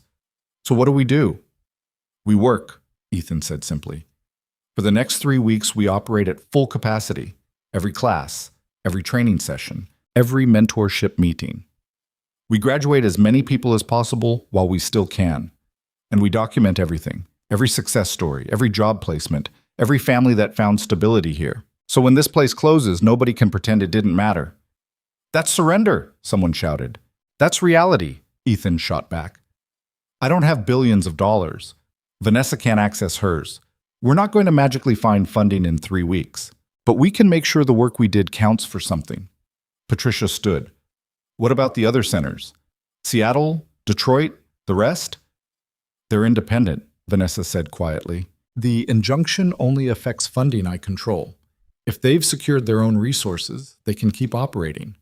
And if they haven't, then they close too." The meeting dissolved into smaller conversations, people processing grief and anger and the unfairness of systems designed to protect corporate interests over human need. Ethan climbed down from the workbench and found Ava waiting near the door.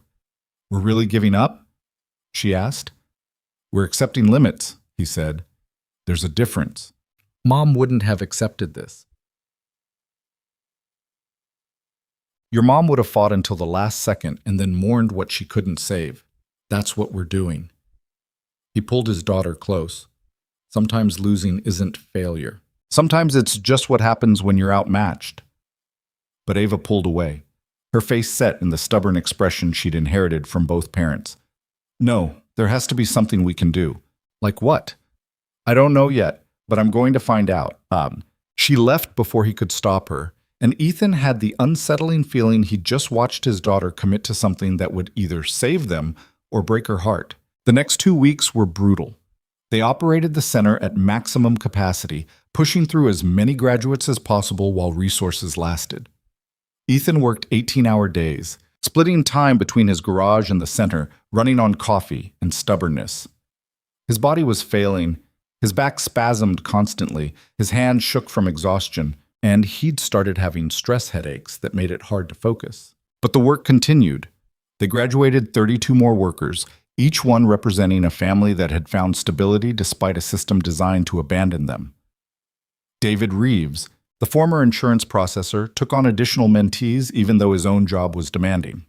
Sandra organized a support network for graduates to help each other navigate new careers. James Torres, who'd started his own small manufacturing business, hired 3 center graduates at wages that actually covered rent. The solidarity of it, people who'd barely recovered helping others still struggling, reminded Ethan why this mattered more than winning. Meanwhile, Ava was plotting something. She spent hours on her laptop, making phone calls and sending emails to people Ethan didn't recognize.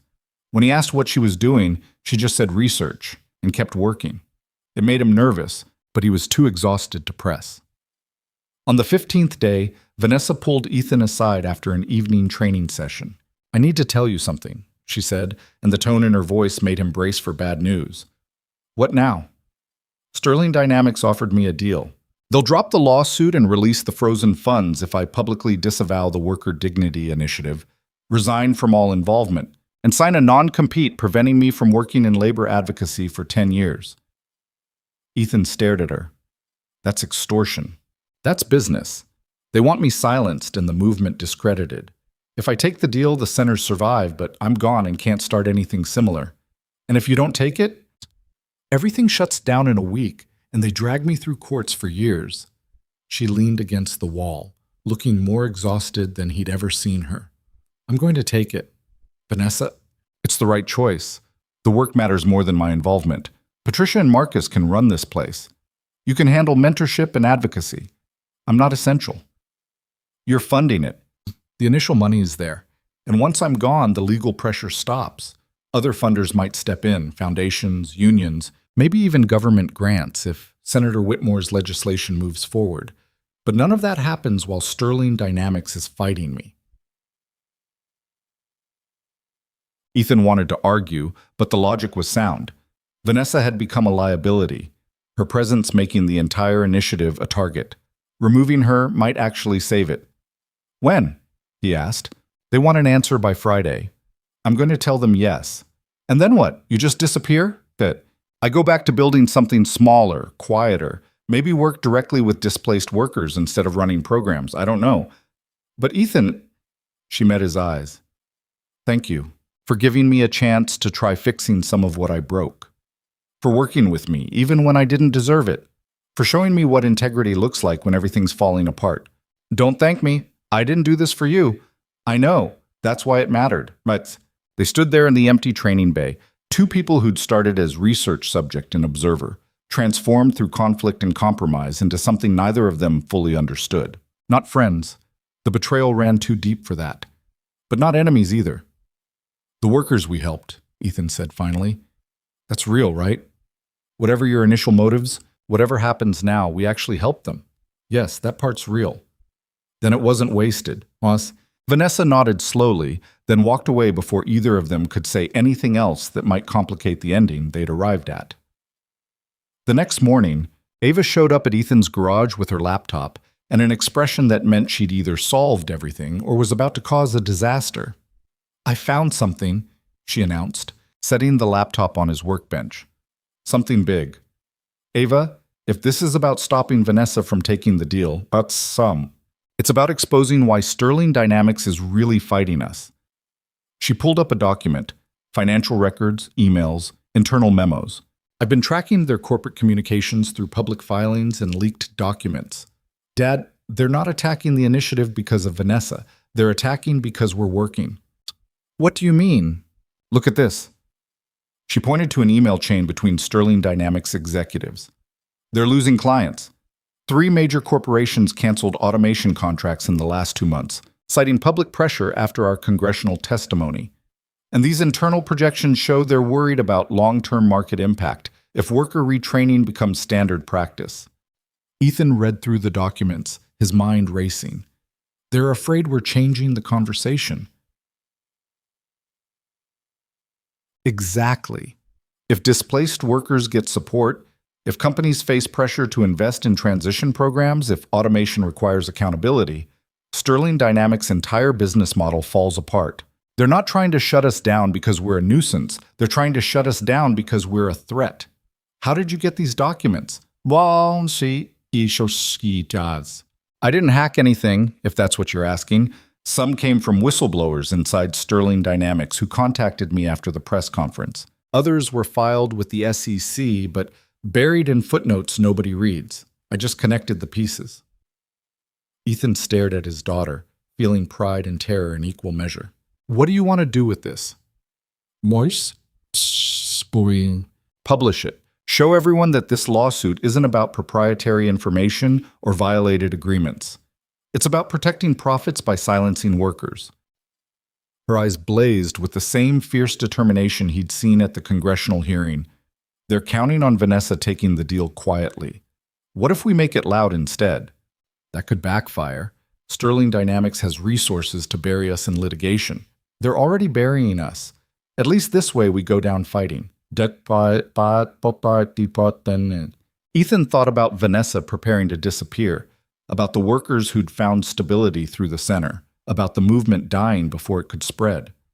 Thought about Ava, brave and brilliant and refusing to accept defeat. All right, he said. Let's make some noise. They published everything that afternoon. Ava posted the documents on social media with detailed analysis of what they revealed. She sent the findings to journalists who'd covered the congressional hearing. She contacted labor advocacy groups, tech ethics organizations, anyone who might amplify the story. Within hours, it was trending. News outlets ran stories about Sterling Dynamics' internal fears, regarding worker advocacy programs. Opinion pieces appeared questioning whether the lawsuit had ever been about intellectual property. Tech workers started organizing discussions about automation ethics and corporate responsibility. And the backlash against Sterling Dynamics was immediate and fierce. Their stock price dropped 4% in a single day. 2 board members resigned. The CEO, who'd taken over after Vanessa, Richard Vasquez, gave a disastrous interview where he couldn't explain why worker retraining programs threatened the company if automation was truly inevitable and beneficial. By evening, Sterling Dynamics issued a statement. They were dropping the lawsuit and releasing all frozen initiative funds. Ethan was at the center when he got the news. Workers surrounded him, everyone talking at once, the relief palpable and overwhelming. They'd been preparing for closure, mourning losses that hadn't happened yet. Now suddenly they had a future again. Vanessa arrived an hour later looking stunned. I don't understand. They had us. Why would they back down? Because Ava exposed what they were really afraid of, Ethan said. And it turns out public opinion still matters, even to corporations that profit from destroying jobs. She did this? She did this. Vanessa found Ava in the computer lab still monitoring reactions to the document release. She knocked on the doorframe, waiting for acknowledgement. Thank you, Vanessa said when Ava looked up. You saved this program. Saved the work we've all been doing. Boy, so... Boom. I didn't do it for you, Ava said flatly. I did it because workers deserve better than watching corporations crush the programs designed to help them. I know, but I'm grateful anyway. Ava studied her for a long moment. You know what I don't understand? You built a company that destroyed thousands of careers. Then you met my dad, and suddenly you cared. What changed? Was it really just one encounter with someone you'd harmed, or were you looking for permission to feel guilty? The question was sharp, probing, the kind of thing Vanessa probably deserved but rarely faced directly. I don't know, she admitted. Maybe I'd been looking for a reason to stop for years and your father gave me one. Maybe seeing him maintain dignity despite everything made me ashamed of pretending workers were abstractions. Or maybe I'm just a hypocrite who needed public exposure to force accountability. She paused. Does the answer change what I do next? No, but it might explain why you waited so long to do it. Fair enough. Vanessa turned to leave, then stopped. For what it's worth, you're more impressive than anyone I met during 20 years of running a tech company. That includes your father. He already knows that, Ava said, but she was almost smiling. The celebration at the center lasted until midnight. Workers, instructors, graduates, families. Everyone who'd invested in this experiment gathered to mark survival against calculated corporate opposition. There was pizza and cheap beer, and the kind of exhausted joy that came from outlasting something designed to destroy you. Ethan found himself standing outside with Marcus and Patricia, watching Phoenix lights sprawl toward the horizon. What happens now? Patricia asked. Sterling Dynamics backed down, but they'll find other ways to fight this. They always do. Then we keep building, Marcus said. More centers, more graduates, more proof that supporting displaced workers is necessary and achievable. Eventually, the weight of evidence becomes undeniable. That's optimistic. That's strategic. We're not fighting Sterling Dynamics anymore. We're building an alternative that makes their business model obsolete. Ethan thought about that. The shift from defense to creation, from responding to opposition to constructing something too valuable to ignore. Maybe that was the only way movement survived. Not by defeating enemies, but by building futures those enemies couldn't prevent. Inside, Ava was explaining something to a group of new enrollees, gesturing animatedly while they listened with the kind of attention she'd earned through months of advocacy. His daughter was 17 now, college applications submitted, already fielding offers from schools that had seen her congressional gallery intervention. She'd become accidentally famous, which she hated, but she'd also become effective, which she valued. Vanessa stood alone near the automotive bay, watching the celebration like someone not quite sure she belonged. Ethan walked over, suddenly aware this was the first time they'd really talked since the documents leaked and the lawsuit dropped. You should be celebrating, he said. Should I? None of this was my doing. Ava saved it. I was prepared to walk away. But you were prepared to walk away so the program could survive. That counts for something. Does it? She looked at him. I keep waiting to feel redeemed, Ethan. Like there's some moment where the scales balance and I can stop carrying guilt. But it doesn't come. Every worker we help, every center we open, it just reminds me how many people I didn't help when I had the chance. Good. Vanessa blinked. Good? Yeah, the moment you stop feeling guilty is the moment you stop being accountable. Redemption is an absolution. It's choosing every day to do better despite knowing you can't undo the harm. He leaned against the wall beside her. You're never going to balance the scales. The best you can do is keep building something worthwhile on your side. That's a depressing way to live. That's an honest way to live. Welcome to what it feels like for everyone who doesn't get to hide behind wealth and power. Vanessa laughed, surprised and bitter. You're not very good at comfort. I'm not trying to comfort you. I'm trying to be honest. He paused. But also, you're doing better than I expected. Not perfect, not forgiven, but better. That might be the nicest thing you've ever said to me. Don't get used to it. They stood there in comfortable silence, watching workers celebrate survival against designed opposition. The program would continue, different now, scarred by legal battles and public exposure, but fundamentally intact. More centers would open across the country. More workers would find pathways through displacement.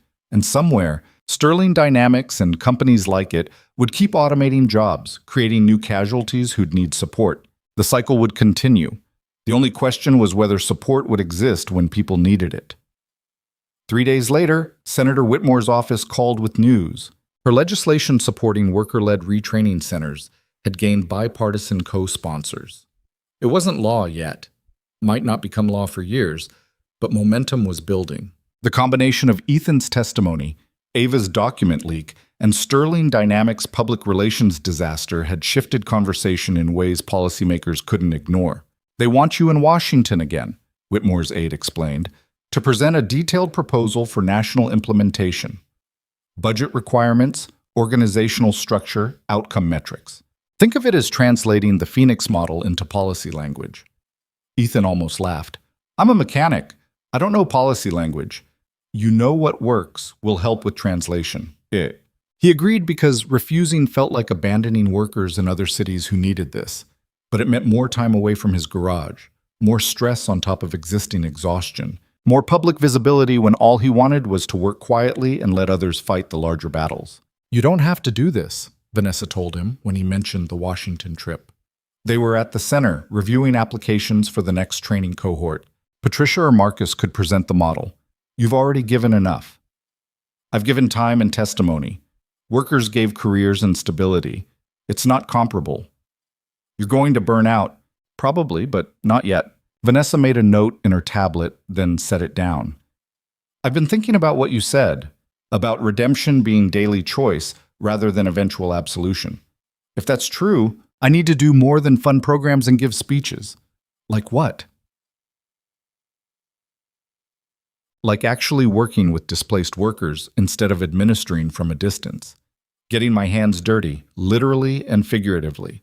Learning what they need instead of assuming I know. She met his eyes. Would you teach me? Not mechanics this time. You already tried that. But how to talk to someone who's lost everything without sounding like a consultant offering solutions. That's not something you can teach. Then how do I learn it? By failing a lot and listening when people tell you why. Ethan considered her request. You really want to do frontline work? Take mentees, run training sessions, sit with people while they process trauma? I want to do something that isn't about managing or strategizing. Something where I can't hide behind institutional distance. It's harder than running a company. I know. That's why I need to try. Ethan studied her. This woman who'd studied him, betrayed him, tried to repair the damage, and now wanted to transform herself into someone useful beyond her wealth. The cynical part of him suspected this was another phase of her redemption project. But the practical part recognized that movements needed people willing to do unglamorous work, regardless of their motivations. All right, he said, but you start at the bottom. Intake interviews, basic administrative work, cleaning training equipment. And when workers tell you you're doing it wrong, you listen without defending yourself. Agreed. And Vanessa, if I find out you're documenting this, If there's even a hint that you're treating this as research, there won't be. I'm done observing. Time to participate. Whether she meant it or was capable of it remained to be seen. But at least she was trying, which was more than most people in her position ever attempted. The next Washington trip was scheduled for 2 weeks later.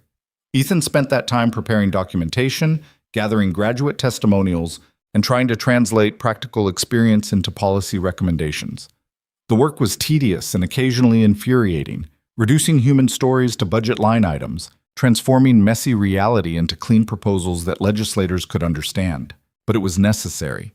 The Phoenix Center proved the model worked locally. National implementation required convincing people who'd never met displaced workers that supporting them was economically and morally essential. Ava helped with the documentation, her skill at research and presentation making Ethan's rough drafts actually readable. They worked late nights at the kitchen table, father and daughter, refining arguments and anticipating objections. "You think they'll actually pass legislation?" Ava asked during one session. "Eventually. Maybe not this year or next, but eventually. The evidence is too strong to ignore forever." That's more optimistic than usual. That's exhaustion pretending to be hope. He rubbed his eyes. "Truth is, I have no idea if this works on a national scale. I just know it worked in Phoenix, and that has to count for something." It counts for 73 workers who have jobs now, plus the graduates from centers in other cities. That's not nothing. It's not enough. It's never enough, Dad. That's how you know you're doing something that matters. The observation was so precisely his late wife's way of thinking that Ethan had to look away before emotion overwhelmed him. Sarah would have loved seeing their daughter become this, fierce and pragmatic and unwilling to accept systems that treated people as disposable. "Your mom would be proud of you," he said quietly. "She'd be proud of you too. You didn't give up when everything collapsed. You rebuilt, then helped others rebuild. That's what she always said mattered most. Not avoiding failure, but what you do after. She was better at that than me. She had practice. Cancer gave her years to figure out how to face impossible situations with grace." Ava's voice was steady, but carried old grief underneath. "We're still learning." They worked until past midnight, refining a proposal that would probably sit in committee for months before anything happened. But working felt better than waiting, and documentation felt like progress even when progress was uncertain. 2 days before the Washington trip, Sterling Dynamics made one final move. They announced a new workforce transition initiative, corporate-funded retraining programs designed to help displaced workers adapt to automation. The press release was full of language about responsibility and partnership, careful not to acknowledge that they'd spent months fighting similar programs from Vanessa's initiative. "They're copying us," Patricia said, reading the announcement at the center. "Taking everything we built and wrapping it in corporate branding. Let them," Marcus said. "If it means workers get support, who cares who provides it? I care. They're trying to control the narrative, make it seem like corporations are solving problems they created voluntarily instead of being forced into accountability. So we keep building our model and let results speak."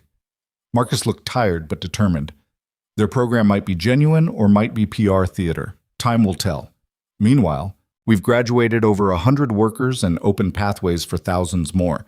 That's real regardless of what Sterling Dynamics claims. Ethan listened to the debate, understanding both perspectives. Yes, Sterling Dynamics was attempting to co-opt a movement built from their opposition. But also, yes, if their program genuinely helped workers, the ideology behind it mattered less than the outcomes. "We keep doing what we're doing," he said finally. "If their program works, great. More workers get help. If it's just optics, that'll become obvious quickly enough. Either way, we don't have the luxury of worrying about who gets credit. We just have to make sure someone's helping." It wasn't satisfying, letting Sterling Dynamics potentially benefit from work built in opposition to them. But satisfaction was expensive, and workers couldn't afford it. The night before leaving for Washington, Ethan sat alone in his garage, surrounded by tools and equipment that had become his life after everything else fell apart.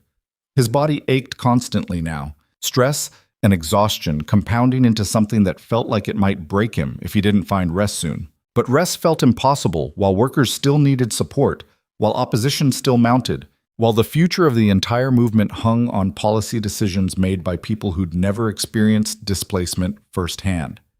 His phone buzzed with a text from Vanessa. "Good luck tomorrow. You're going to change minds because you refuse to let them ignore reality.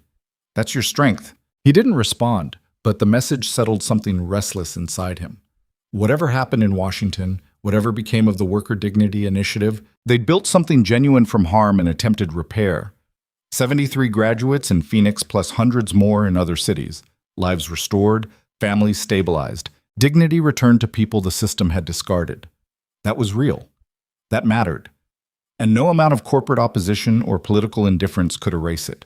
Ethan locked up the garage and drove home through Phoenix night, preparing for another battle in a war that seemed endless but occasionally worth fighting. Washington felt different the second time. The marble buildings still loomed with calculated grandeur, but Ethan walked through them now with the exhausted confidence of someone who'd already survived the worst they could throw at him. Ava stayed in Phoenix this trip. She had finals and college decisions looming, so it was just Ethan and a briefcase full of documentation that reduced human transformation into charts and statistics. Senator Whitmore's office had scheduled him for a closed committee session, not public testimony. 6 senators, no cameras, just practical conversation about implementation challenges and budget requirements. It should have been less intimidating than the televised hearing, but somehow the intimacy made it worse. "Mr. Cole, thank you for returning," Whitmore said as he settled into the witness chair. "We've reviewed your preliminary proposal. Now we need to understand scalability. Phoenix works because you're directly involved. How does this function in cities where you're not?" "Well, it doesn't," Ethan said bluntly. "Not exactly the same way, but it doesn't need to. The Phoenix model isn't about me. It's about workers designing programs for other workers. Every city has displaced people who understand local needs better than any outside expert. You fund them, give them autonomy, and let them build what their communities require." A senator from Montana leaned forward. "That's a lot of trust in people who've already failed in the marketplace." The words hung in the air, offensive and revealing. Ethan felt anger spike through his exhaustion. "They didn't fail," he said slowly. "The market failed them. Companies automated their jobs without transition support, then blamed workers for not adapting fast enough to systems they had no control over. That's not individual failure, that's institutional betrayal. But if these workers couldn't compete with automation, could you compete with a machine that works 24 hours without pay, never gets tired, and costs a fraction of your salary? Because that's the standard you're applying. Not whether someone's competent or hardworking, but whether they're cheaper than an algorithm." Ethan leaned forward. "Automation isn't about capability, it's about cost. And when we punish people for being more expensive than machines, we're not rewarding merit. We're rewarding corporate profit margins." The senator looked ready to argue, but Whitmore cut in. "Let's focus on implementation. You're proposing federal funding for worker-led centers with local autonomy. What prevents that money from being mismanaged or wasted?" Same thing that prevents it in Phoenix. Accountability structures built by the people using the programs. Every center has oversight committees made up of current trainees and graduates. They approve budgets, evaluate instructors, and determine curriculum. If the program stops serving workers, workers shut it down themselves. That's unusual governance. That's democratic governance. We just don't usually apply it to workforce programs because we're used to experts and administrators making decisions for people rather than with them. They debated details for 2 hours: funding mechanisms, success metrics, quality control, political feasibility. Ethan answered what he could and admitted ignorance when necessary.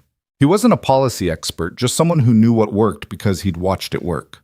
Finally, a senator from Ohio, who'd been quiet throughout, spoke up. "Mr. Cole, I've read the testimonials from Phoenix graduates. Impressive outcomes. But I have to ask, is this really replicable? Or did you get lucky with an exceptional group?" "We got lucky that Vanessa Sterling felt guilty enough to fund us. The workers weren't exceptional. They were desperate. That's the national condition. Millions of displaced people who need support. Some will succeed regardless. Others will struggle no matter what help they get. but most fall somewhere in the middle. And for them, access to real training and mentorship makes the difference between recovery and permanent displacement. And you think that justifies federal investment? I think we're already paying for displacement through emergency services, healthcare costs, crime, addiction, family breakdown, all the downstream effects of economic abandonment. We can keep paying for those consequences, or we can invest upfront in preventing them. The second option's cheaper and more humane. That sounds like speculation. That's based on watching what happened in my own community when workers lost careers without support. Some adapted. Many didn't. The ones who didn't aren't morally inferior.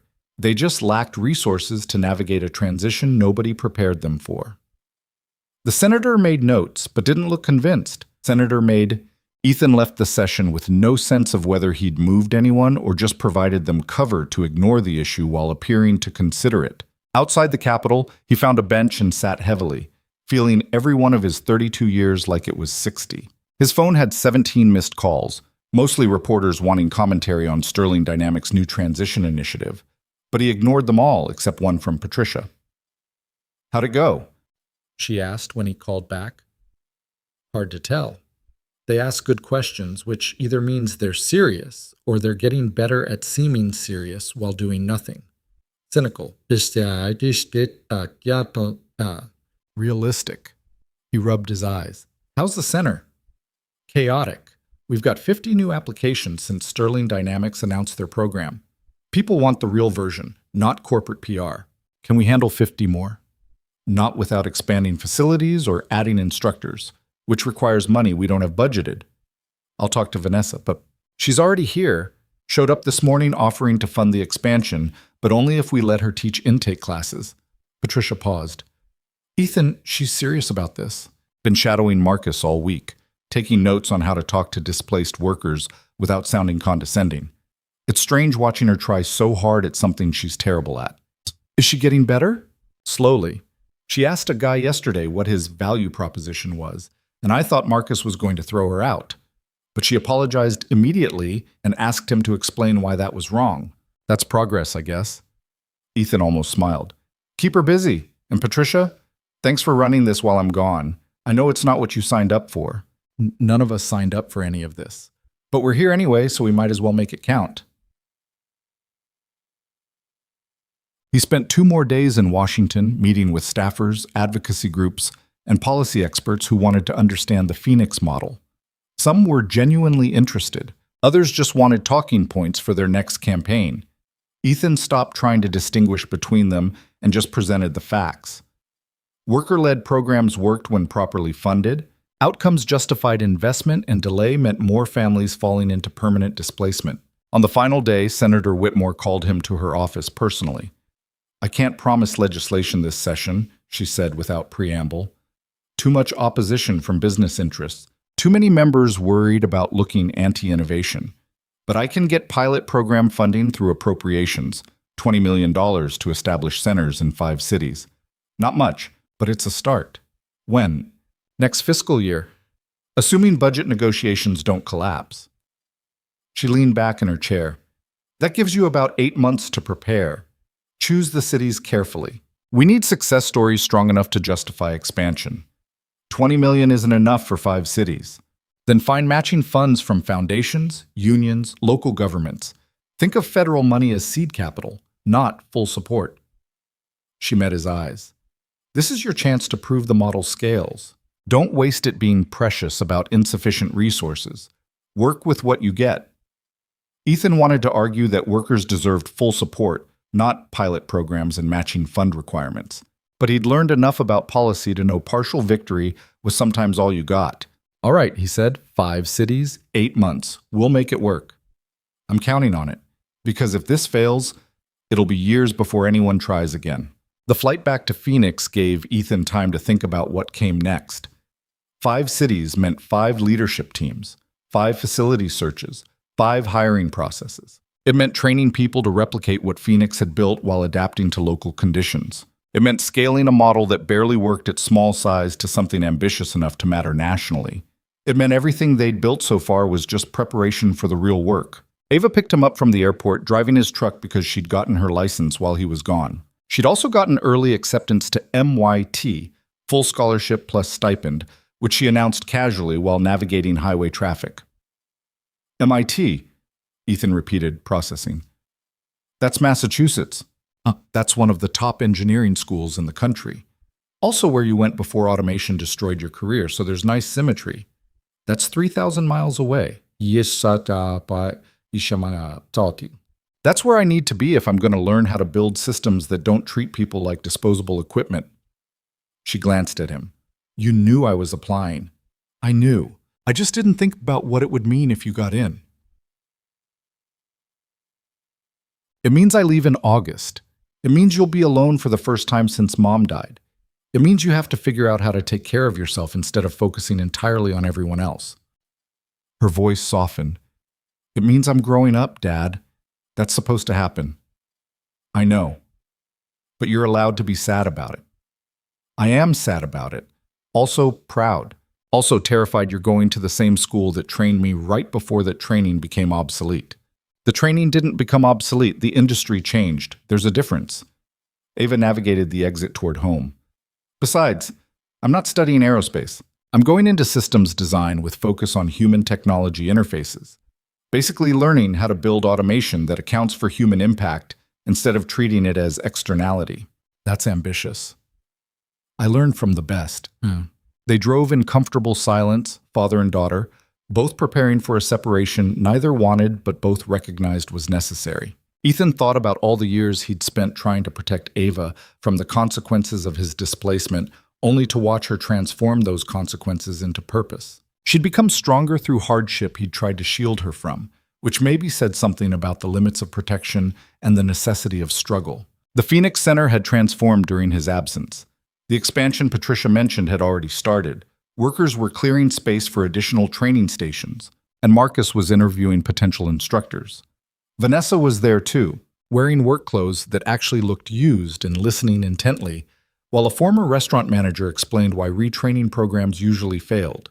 They treat us like we're starting from zero, the manager was saying. Ignore all the skills we already have: customer service, problem solving, crisis management. Make us take beginner classes in things we could probably teach. Vanessa made notes. So the intake process should evaluate existing competencies, not just desired new skills. Exactly. I managed a staff of 30 during dinner rushes. You think I can't handle technical training pressure? I just need someone to show me the specific skills, not patronize me about work ethic. That makes sense? Thank you for explaining. The manager nodded and moved on. Vanessa saw Ethan watching and walked over looking self-conscious.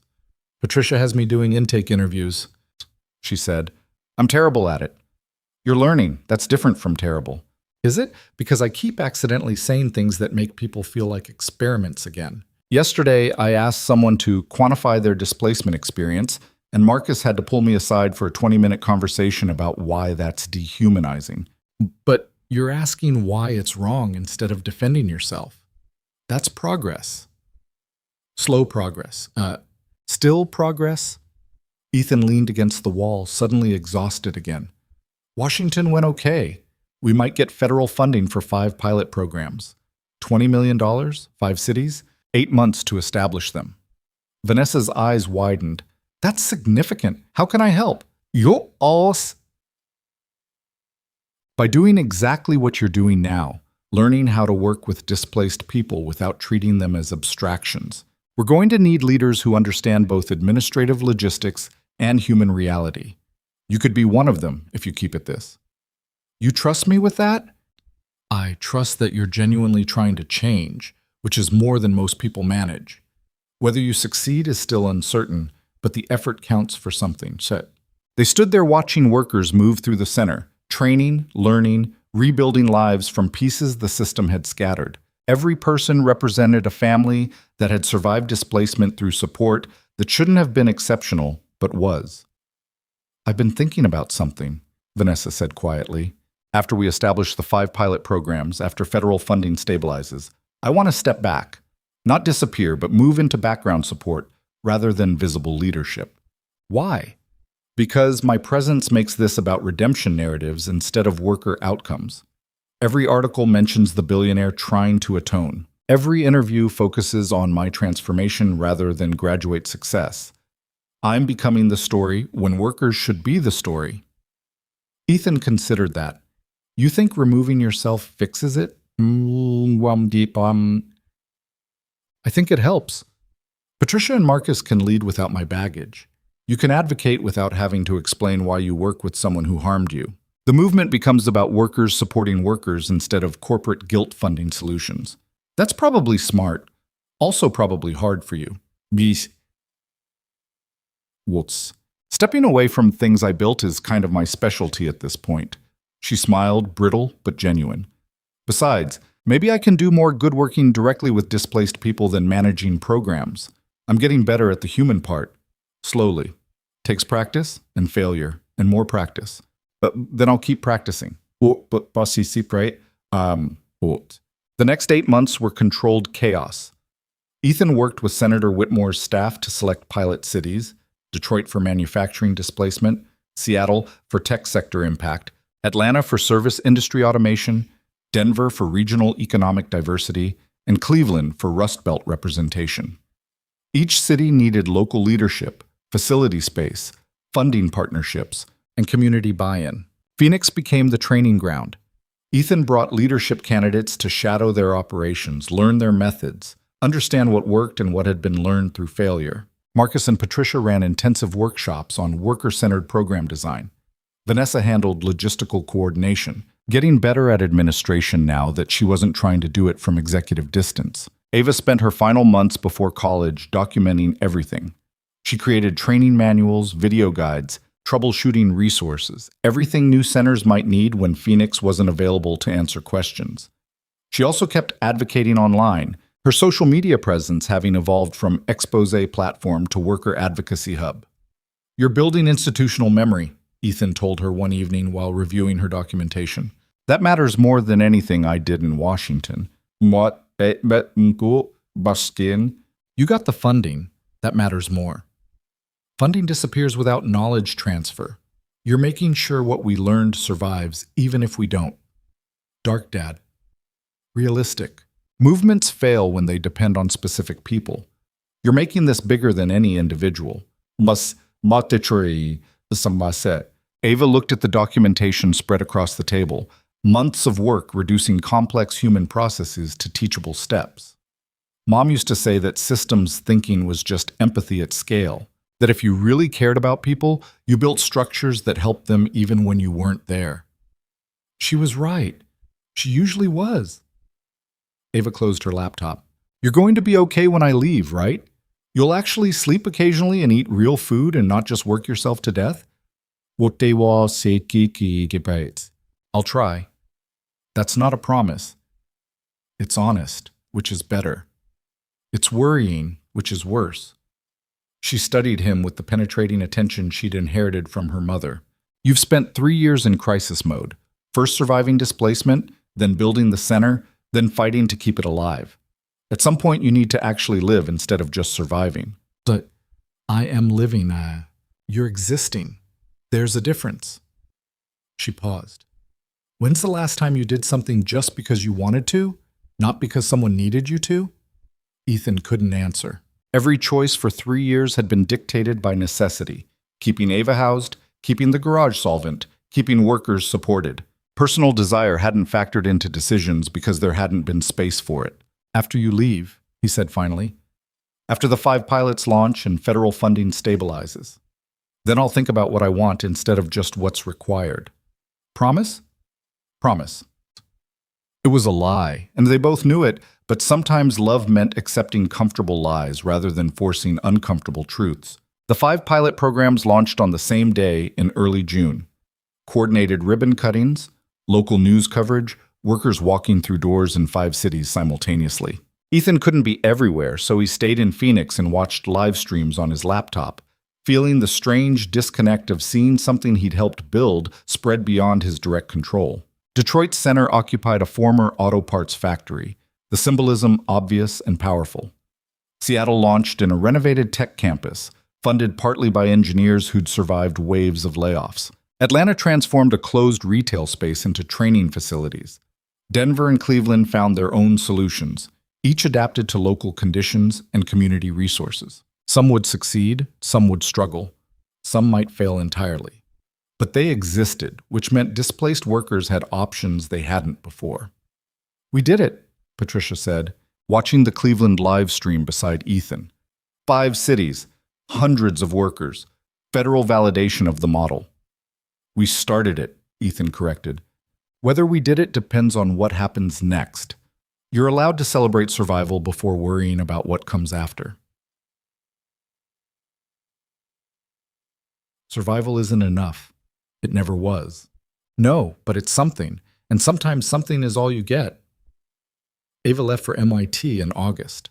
Ethan drove her to the airport, helped carry boxes to the terminal, and stood watching her disappear through security, like thousands of other parents saying goodbye to children heading toward futures that didn't include them. "This is supposed to be normal," he said to Vanessa later. They were at his garage, supposedly doing inventory, but really just sitting in the quiet and processing change. Kids grow up and leave. That's healthy. So why does it feel like losing everything again? Because you've been losing things for 3 years, and your brain hasn't learned to distinguish between normal loss and crisis loss, Vanessa said. Also because Ava's remarkable, and you're going to miss her. She gets that from her mother. She gets it from both of you. Vanessa set down her clipboard. "What happens now? For you, I mean. The centers are running, Ava's in college. You don't have to be in survival mode anymore. What do you actually want?" Ethan had been avoiding that question for months. "I want to keep the garage running, keep mentoring at the Phoenix Center, maybe help troubleshoot problems at the pilot programs." "That's what you'll do. I asked what you want." She aren't working. It's the same thing, is it? Or are you just continuing crisis patterns because they're familiar? When did you become insightful about human behavior? About 8 months of failing at it and learning from people who actually understand humans. Vanessa leaned against the workbench. "I spent 20 years avoiding the question of what I wanted by focusing entirely on building company value. Turns out when you strip away the work, there's not much left. I'm trying not to make that mistake again." "What do you want then?" To be useful. To work directly with people instead of through institutional distance. To maybe eventually stop feeling like I'm performing penance and start feeling like I'm just doing work that matters." She paused. "And to understand how you maintained humanity through everything that should have crushed it. Because I'd like to learn how to be human again." "I'm not the right teacher for that." "You're exactly the right teacher. You just don't see it because you think maintaining dignity through suffering is normal rather than exceptional." They sat in the quiet garage, 2 people who'd started as researcher and subject, transformed through betrayal and repair into something neither of them had language for. Not friends. Too much harm between them for easy friendship. Not merely colleagues. Too much shared struggle for professional distance. Something else. Something defined by accountability and mutual recognition rather than affection. "I'm going to keep working with displaced workers," Ethan said finally. "Not just at the center, but wherever they are. Factories that are automating, offices implementing AI systems, anywhere workers are facing displacement. I want to be there before they lose everything, not just after." That's ambitious. That's necessary. Everything we built treats displacement as inevitable and focuses on recovery. What if we intervened earlier, worked with companies to implement transition support alongside automation, made workforce impact a mandatory part of technology deployment? Companies would resist that. Of course they would. But so what? They resisted the Worker Dignity Initiative too, and we built it anyway. Resistance is just the cost of doing something that matters. Vanessa smiled, sharp and genuine. "You've gotten more radical." "I've gotten clearer. Automation isn't the enemy. Abandonment is. If we can make support automatic, built into the process rather than emergency response, we prevent most of the suffering. You want to change how companies think about workers. I want to make it impossible for them not to, through policy, public pressure, worker organizing, whatever tools are available. The Phoenix model proves support works. Now we make it standard practice. That's a 20-year project. Then I better get started. Over the following months, Ethan did exactly that. He visited factories planning automation, talked to workers about what they needed, consulted with unions about transition frameworks. He testified in 3 more states about workforce protection policies. He turned his garage into headquarters for a movement that had started as survival and transformed into something larger. The 5 pilot programs produced results that justified continued federal investment. Detroit graduated 82 workers in 6 months. Seattle's program became a model for tech sector displacement. Atlanta, Denver, and Cleveland each found their rhythm, adapted the Phoenix model to local conditions, and proved worker-led programs functioned without Ethan's direct involvement. Senator Whitmore secured ongoing funding. Other senators started proposing similar legislation. Slowly, painfully, the national conversation shifted from treating displacement as individual failure to recognizing it as systemic crisis requiring institutional response. Not fast enough. Never fast enough. But movement in the right direction. Vanessa stayed in Phoenix, working directly with displaced workers and slowly becoming competent at human interaction. She stopped recording conversations, stopped analyzing people as case studies, started seeing workers as individuals with complicated lives rather than data points and employment statistics. The transformation was incomplete and probably always would be. Some damage to empathy couldn't fully heal. But she was genuinely different than the CEO who'd studied Ethan 3 years ago. "I'll never be good at this," she told him during one late-night conversation at the center. "The human part. I understand systems and logic, but reading emotion and responding appropriately, it doesn't come naturally. Then you'll keep working at it, same as everyone else who struggles with things that matter. Does it count if I have to consciously think about empathy instead of feeling it instinctively? It counts if your actions help people. Motivation matters less than outcomes." That's very pragmatic. That's very tired. Ethan rubbed his eyes. "I don't have energy for philosophical debates about authentic emotion. You're helping workers. That's enough." "Is it enough for you? Working with me, despite everything?" "I don't work with you despite everything. I work with you because what we're building matters more than my comfort." "That's not noble. It's just practical prioritization. Still, thank you for letting me try to be better." "Or you say..." "What?" "You're not trying to be better. You're actually being better, messily and imperfectly. That's different."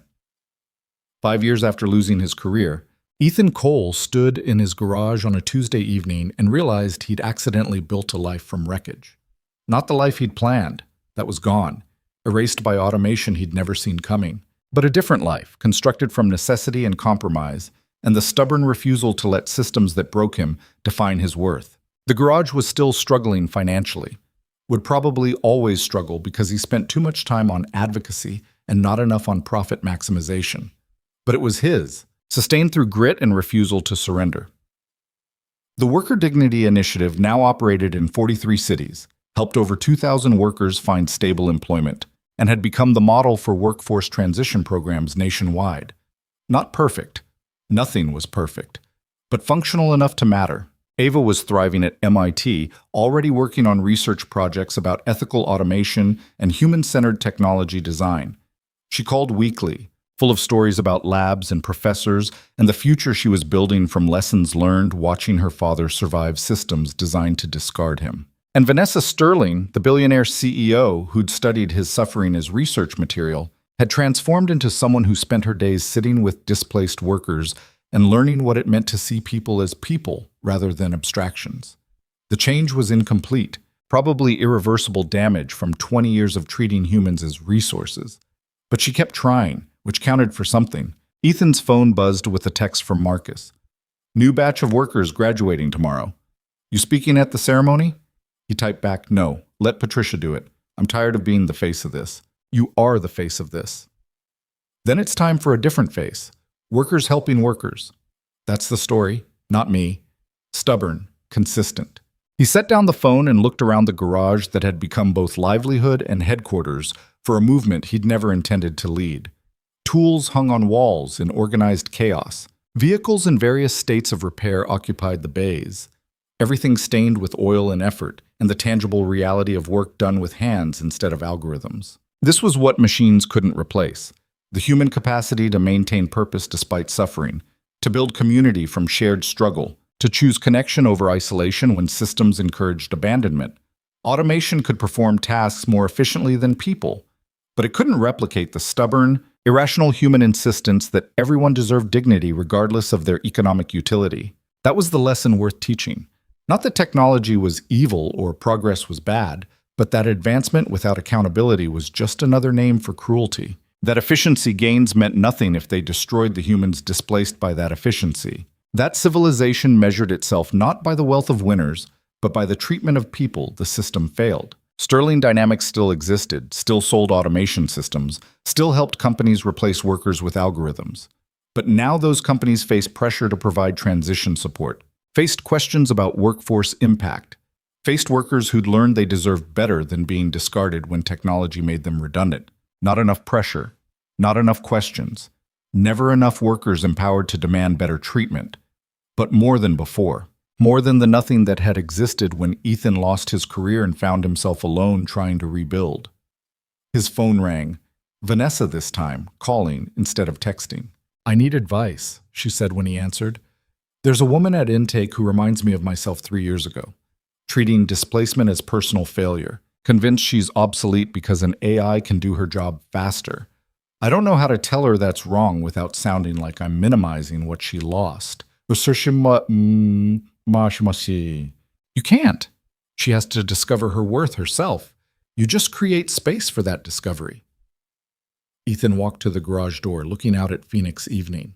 "Tell her what you're learning through working here, that usefulness isn't measured by productivity metrics, that humans have value beyond their economic function, that losing a job doesn't mean losing worth." "I don't know if I believe that yet." "Then tell her you're learning to believe it. Sometimes honesty about doubt helps more than false certainty." "All right, thanks." "Vanessa?" "Yeah?" "You're getting better at this. The human thing. Still awkward, still overthinking it, but better. Progress, not perfection." "Exactly." He hung up and stood in the garage doorway, watching the sun set over Phoenix. Somewhere in this city, workers were finishing shifts at jobs they'd found through the initiative. Somewhere, displaced people were walking into training centers and discovering they weren't abandoned. Somewhere, families were sleeping without eviction fear because someone finally acknowledged that workers deserve support when systems failed them. Not everywhere, not everyone, but more than yesterday and fewer than tomorrow needed. The work would continue. The opposition would continue. The struggle to convince society that humans had value beyond their market productivity would continue until either civilization learned the lesson or collapsed under the weight of its own cruelty. Ethan didn't know which would happen. Didn't know if his daughter's generation would build more humane systems or just more efficient ways to discard people. Didn't know if the Worker Dignity Initiative would grow into lasting institutional support or get gradually defunded by politicians who found empathy expensive and abandonment cheap. But he knew he'd keep fighting, keep building, keep refusing to accept that efficiency justified human suffering. Because some things mattered more than winning. Some things mattered more than success. And teaching his daughter, teaching anyone who'd listen, that human dignity was non-negotiable, regardless of economic utility, was worth every exhausted, struggling, insufficient day. That was the truth automation couldn't erase. Machines might replace jobs, but they couldn't replace the human capacity for compassion, solidarity, and stubborn refusal to let systems that broke people go unchallenged. Ethan closed the garage door, locked it, and headed home through the Phoenix night. Tomorrow there would be more workers to support, more systems to challenge, more battles in a war that seemed endless but occasionally worth fighting. Tonight, there was rest. Brief, insufficient, but necessary.